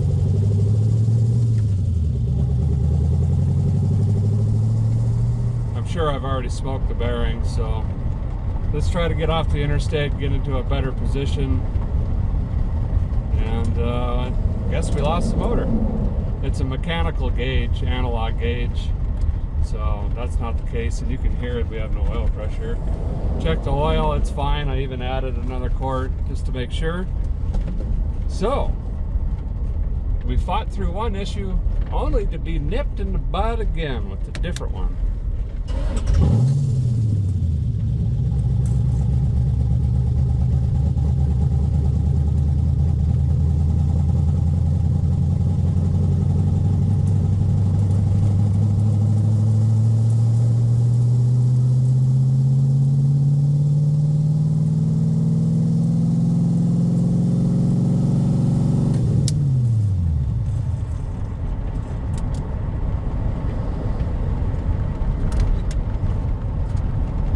Sorry, trucks.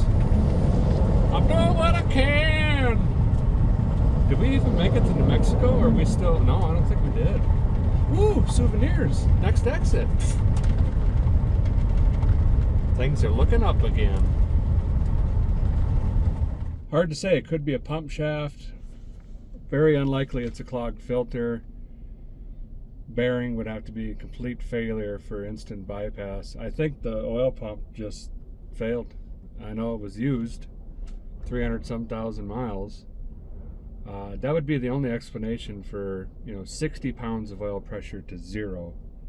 I am going to go buy 3 quarts of oil, overfill it, see if something's going on with the pickup or something, and otherwise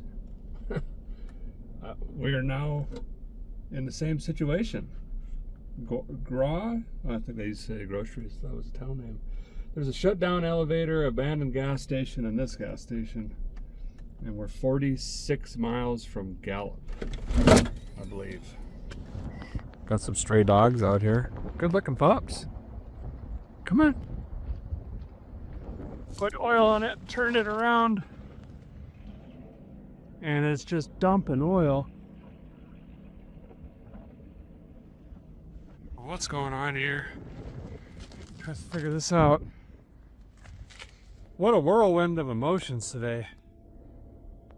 Couple thoughts. One, primarily, I'm downwind of the septic field, and I don't know the diet around these parts, but I might push the car on the other side of the building. Two, great news, I found an oil leak. We definitely, I'm sure, hurt the motor. We just drove miles and miles and miles with no oil pressure. But we should be able to fix this. I'll show you what's going on here. So the oil pressure gauge goes all the way back up here to the engine, obviously. But the line that comes with the gauge is too short. So we added a extension on this copper line. Well, this fitting blew. So I'm going to take all this apart and see if I can't get this back together.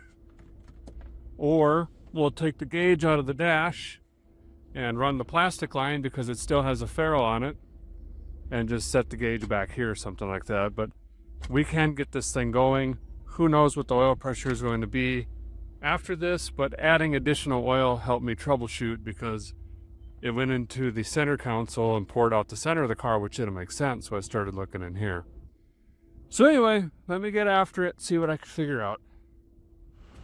Okay, oil gauge relocated with plastic tube. I bought another quart. I smoked down the brass fitting on the block and stripped it. It's going to leak. going to let it leak so we can get the gallop where there's part stores, and then I'll fix it there. Yeah, we lost about 9 pounds of oil pressure in a little debacle, but that's plenty. We'll just let that sit there in the oil bath. All right, let me pick up tools. Maybe we can get some miles down today, huh?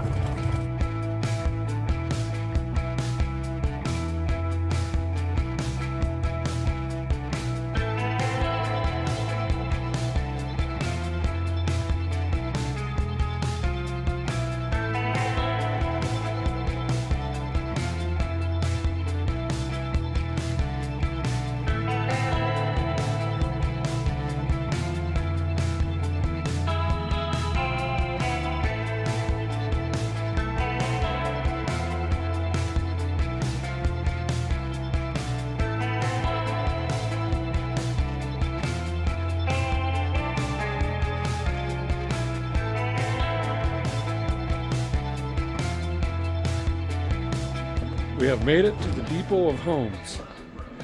I'm after some red thread locker, these bolts, maybe some other stuff. It is extremely, extremely windy here. You're not going to be able to hear nothing outside. So basically what I'm going to be doing is passenger side, pulling out one bolt at a time, red thread locking it, putting it back in, smoking around as hard as I can. I'm going to get some electric tape on here. And then on the other side, I need a tap. We'll tap it and do the same thing. We'll try to get 4 out of 6, see what happens. Got some thread locker. Happened to find an M10 150 tap. Can't believe it. I got some electrical tape just in case, and some hardware.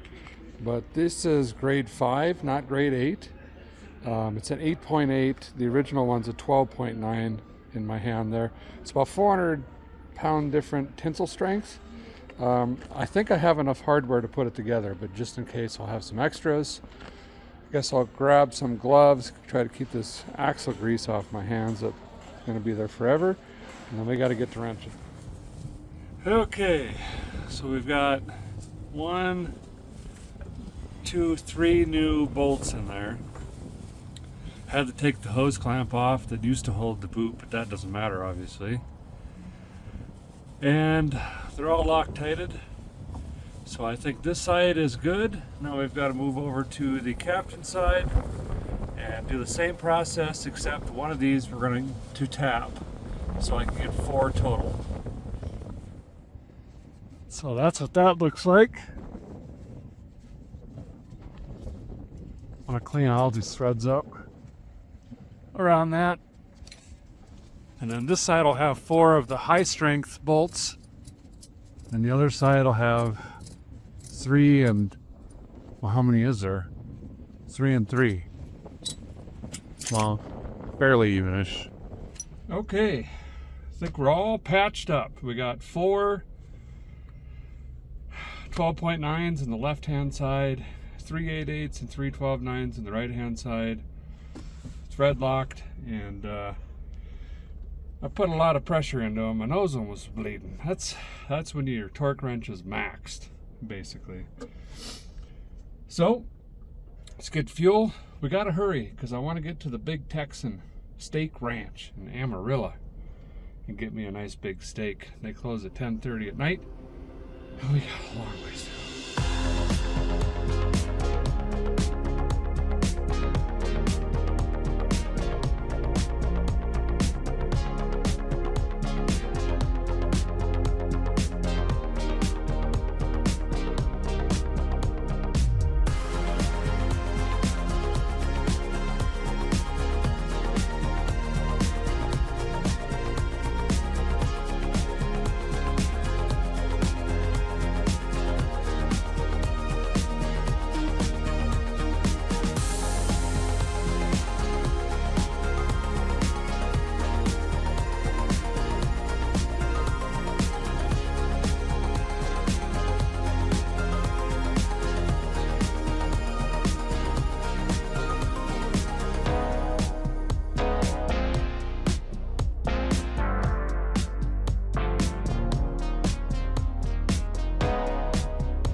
Well, I'm not sure where I'm at, but I'm gonna shut it down for tonight.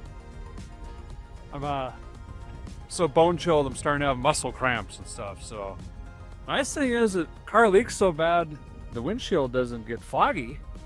So that's great. But I think we're close-ish to Amarillo, but I see like a snow spitting-ish kind of rain thing. I'm gonna find a trash bag, cover up the engine, and get inside, get warmed up. We're gonna have to hit it earlier tomorrow. We got to make up quite a bit of time, but car is still running. I never fixed that oil leak. The axles are still kind of ish hanging in there. What a cobbled mess, but we're doing it. Kind of ish. We'll see you guys bright and early. Good morning. My mullet's gonna freeze. A little bit different plan today. Because, you know, the car doesn't have the heater. Maybe in time it will. Sorry about that.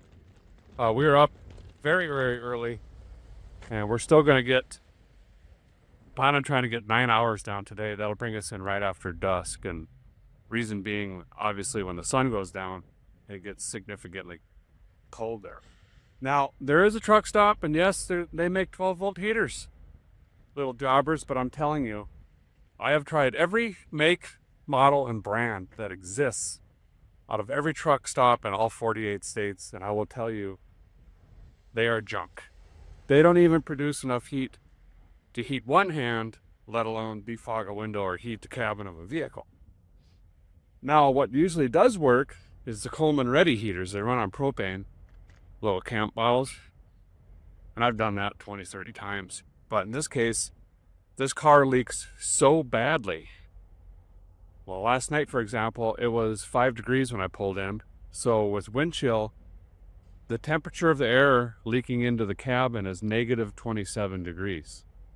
An hour after hour of that, it just is negative 27 in the cabin. That little heater can't overcompensate for that. So unless I have someone duct tape me in here after I get in, I don't see that working. So we're just going to travel as far as we can in the daylight. And that's just going to have to be the way that it is. We'll see if she cold starts this morning. It's definitely the coldest ever. And we're still in elevation too. It should fire, but fired yesterday. We'll get fuel, get a hot cup of Joe, and we're going to jam this thing on the road. Should I crawl under and check those axles? Yep. But my mullet's half frozen, and I'm ready for coffee. See if she fires, and then we are out of here. Come on. Oh. Like a rock. Something. Oh, oil pressure? 25. This way. Almost 30. It's maple syrup. It's going to take a minute to pump. A lot of it's stuck in the bottom of the pan.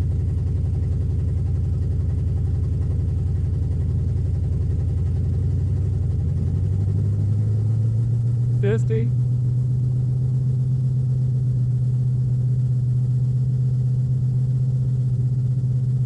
$60. Pick up. Woo! All right.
Well, we've made it all the way across the state of Texas. We're in Oklahoma. And this is the first O'Reilly I could find into the state. We got to fix that oil leak. Remember that fitting? I put too much heat on it, stripped that brass out, and it's leaking quite a bit. We'll fix that up, just get a line kit and the fittings for that. The bigger issue is, whoa, I can't feel my feet. It's kind of weird. The bigger issue is we're losing the lifter. It's definitely dropping. Comes and goes, but it's getting louder as it comes. Pretty rare to have a hydraulic failure on a lifter, but I'm pretty positive that's exactly what we've got going on. So, I don't know if I should, I might see if I can get some lifters here to see if they're even available over the counter. It's not a difficult job, it's just a lot of wrenching. You know, the intake, carbs got to come off, coil packs, valve covers, rockers, push rods, valley tray, pull the lifters and trays out. Take a little bit of time not feeling your hands, but if we could maybe do it, we'll go in here and see if we find. Got parts, and they had 16 milling lifters in stock. So we'll throw those in the car. If we don't do it on the road, we're eventually going to have to do it when we get home anyway, if we get home with the car. Well, we'll get there, okay? It's just a matter of how. Oh, wow. My rear tire looks like it's falling off. That's new. Look at the right rear. What is going on here?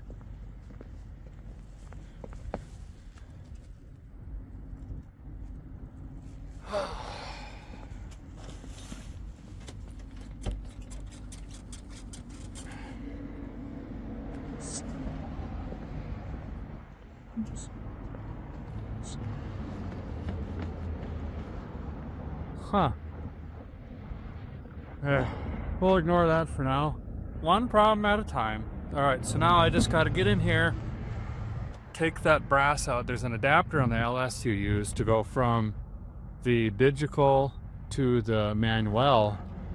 So now I just got to get the wrenches out, pull that out. We'll put a whole new line in because if you cut that line, it's hard to get a ferrule back on. Replace that. We'll keep on trucking. All right, oil line is fixed. I just ran it. That seems to be working fine, no leaks. I'm gonna squeeze a bunch of motor honey in here and thicken this oil up a little bit, try to get some of that clattering down. And I found a Volkswagen mirror glass. There's the old lines. I got some duct tape. Let's tape that on there. Huh. Fixed. Okay. Call that good for now. My goal today still stands. I want to try to get all the way across the state of Oklahoma today by tonight, dusk. And then we'll have, I think, 9 to 10 hours tomorrow to get back home.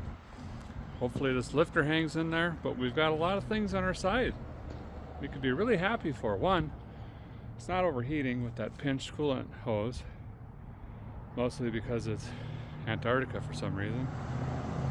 The clutch is hanging in there even though I really glazed that, but we're putting now that the CV axles ejected themselves. Everything's working together. That's what I'm saying. Alright, let's hit the road. Gonna skip dinner, try to have a nice supper. I'll try to make up some time.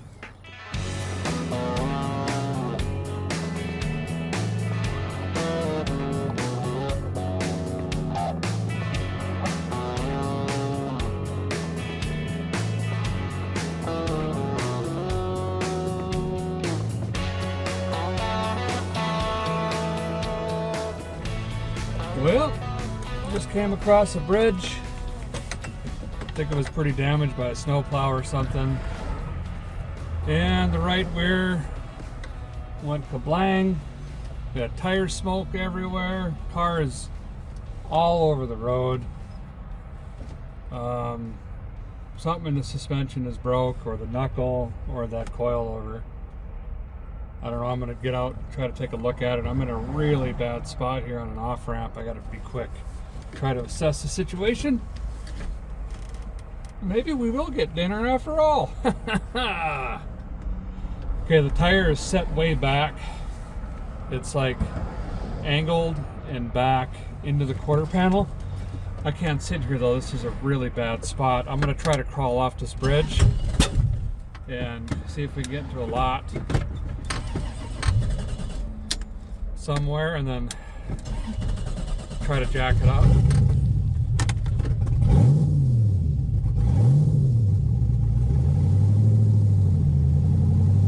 See what happens here.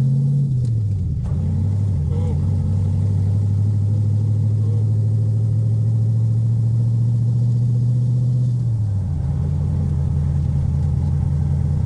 Rubbing bad.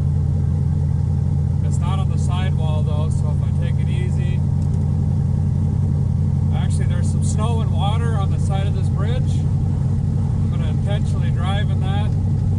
That'll lube up the rubber and the stainless. Oh boy. Teppanyaki sounds really good. Some hot sake. Whoa. That's pretty weird steering the car because it's dog walking. Oh boy, this goes on forever. So here's what we got going on. Somehow it didn't ruin the body.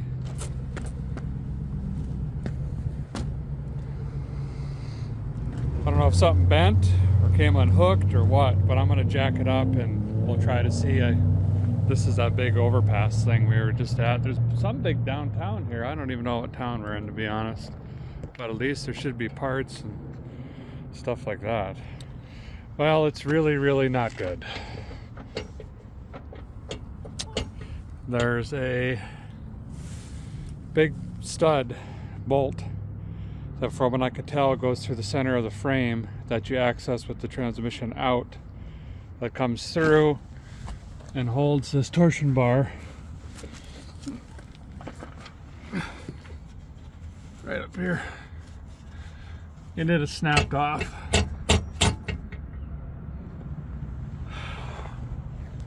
So, let me think.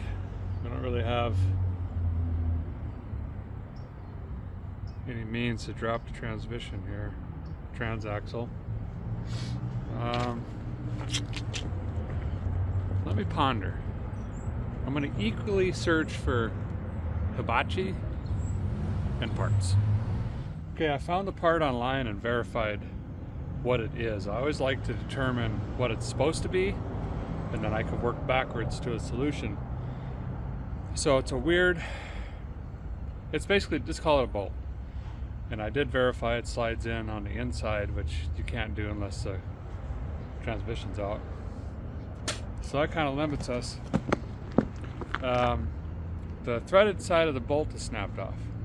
So then it walked off. I pulled the big washer off of that bushing to get a little bit more room. And I got the arm back to where it should go. I got my fingers in there and got the bolt in a little bit. Now there's some sort of cable or something in the way. I got to pry that up out of the way, try to get as much of that bolt back in as I can. Won't be able to get a nut on it, obviously, but I'm thinking if I can get that far, I can nurse this somewhere and try to come up with some sort of bush fix, get it on a tow truck, or I don't know. Where were we going? East Coast, home. Give me some time, see what happens. Okay, I got her back into position. The panel only goes halfway through and it was falling out the backside. So I shoved a croissant wrench behind and pinned it in there to hold the bolt from sliding out the backside, and that there, hopefully for now. Now we can try to limp it to a hardware store or something. There was a hardware store right down the street. Whitten! Gonna grab a ratchet strap. I called ahead, they got one. And a pry bar. See if we can MacGyver this. Okay, crescent wrench holding bolt in, check. Ratchet strap going this way, check. Ratchet strap going around the trailing arm to the frame, check.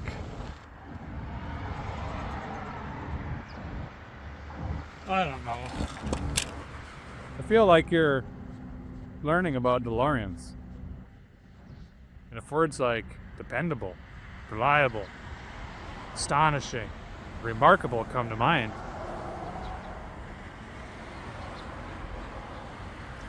okay, we're in Oklahoma City, which is great for parts and tools and stuff like that. So let's leave and see how far we can get on this setup. We're heading east.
Well, the old DeLorean. We've had cooling issues, electrical issues, oil pressure, oil issues. We have the engine chewing on lifters, and the right rear wheel assembly is held in with the crescent wrench and 2 ratchet straps. But we've made it to the border of Oklahoma somehow, some way. You know, I keep in my head, I'm like, this is pretty sketchy. And when I think of Independence, the frame was so rotten. It was like trying to drive a wet noodle down a gravel road. You just should suggested where it steered. This is worse because at any moment that tire can wrap under that quarter panel and gone. I'm gonna have to ponder tonight if we're gonna shut it down or if we push on. I don't know. Try to fix this somehow. I'll look at some options. But stick around because tomorrow is going to either be a really big push or we're going to have to find some other way to get home, basically. So, all right, we'll see you guys then. Well, good morning. Hey, listen, you can't be miserable all day unless you start right away. So, first thing we're going to do this morning is go around on the cold concrete, see how our ratchet strap crescent wrench torsion bar is doing, check on the missing bolts on the CV axles, and determine a plan of action. I'm in Fort Smith area, so it's likely I could get a U-Haul. Or we just pretend we didn't see any of it and continue on. So let me jack it up, you know the deal. Crawl into this thing, take a peek. Be back with you guys here in a minute. Well, it's a good thing I checked. There's only about 1/8 of an inch that, we'll call it a peg now, not a bolt, hanging in there. Part of the problem is these cheesy guerrilla warfare ratchet straps. I think they're made by Gorilla Tape or something. They're junk. They relaxed. The turnbuckle is this retractable thing, and just if something works, the original style, just let it be. I just need regular straps. Anyway, hour later, let's go get some fuel, hit the road. I suppose we better check it about how. I think we got like 650, 750 miles today. Great. Seems fine. So yes, we're going to continue on with the DeLorean. This is by far probably the sketchiest thing I've ever done. This tire can get folded under at any minute, but we got ratchet straps. Cold, 20 degrees, super windy, but it's warmer. Had a coffee and one of these knit helmets. Maybe that'll help. realized my failure yesterday. I didn't slap the strap and say, that's not going anywhere. So I'm going to crawl under and do that quick. See what this Sport Tune suspension's going to do today. I think we got this. No, we're not going to make it. But this will just get closer in Nashville. I could maybe just call the old wife, be like, you know why I'm calling? Today is Valentine's Day, by the way, so that's great. Seems fine.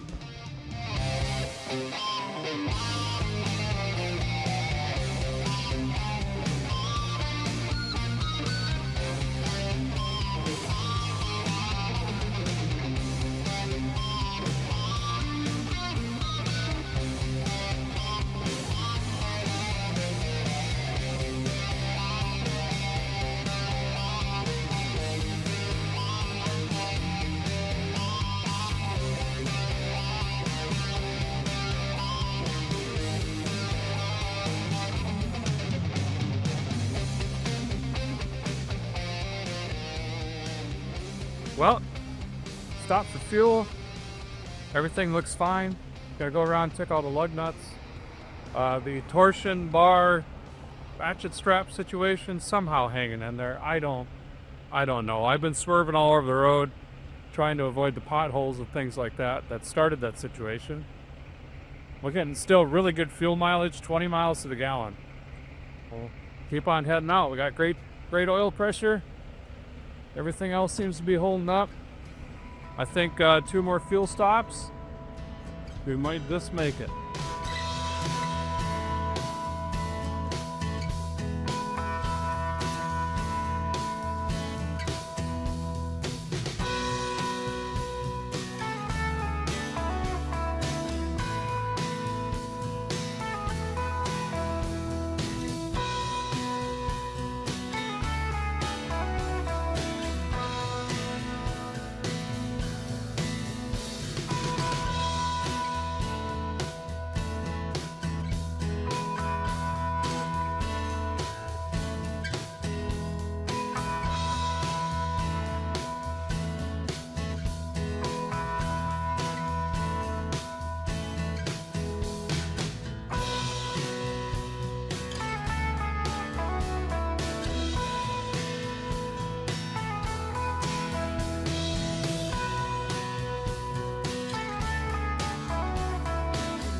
Well, very late last night, we pulled into Vice Grip Garage with the Delorean, its new nickname, the Chevy-powered DeLorean.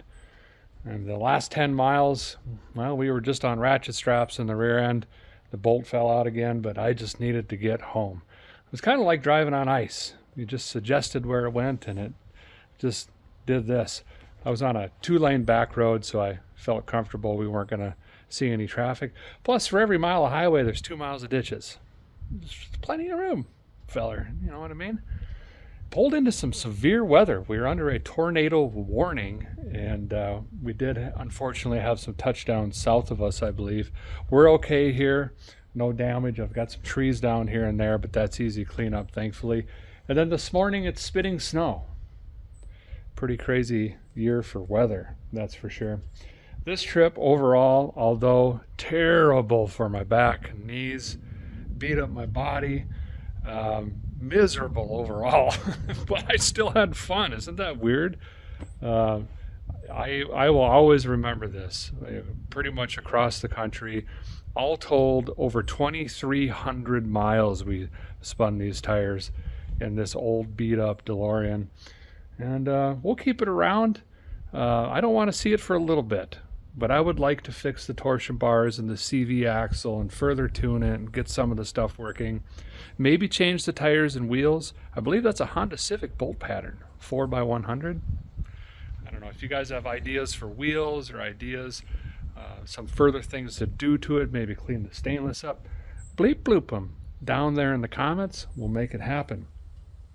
You know, something I've been saying for 20 some years now, if you don't work, your projects won't either. We'll get after it soon. Thanks, guys, for watching. Appreciate you so very much. We'll see you next week. You gotta get the snow mittens out. Great.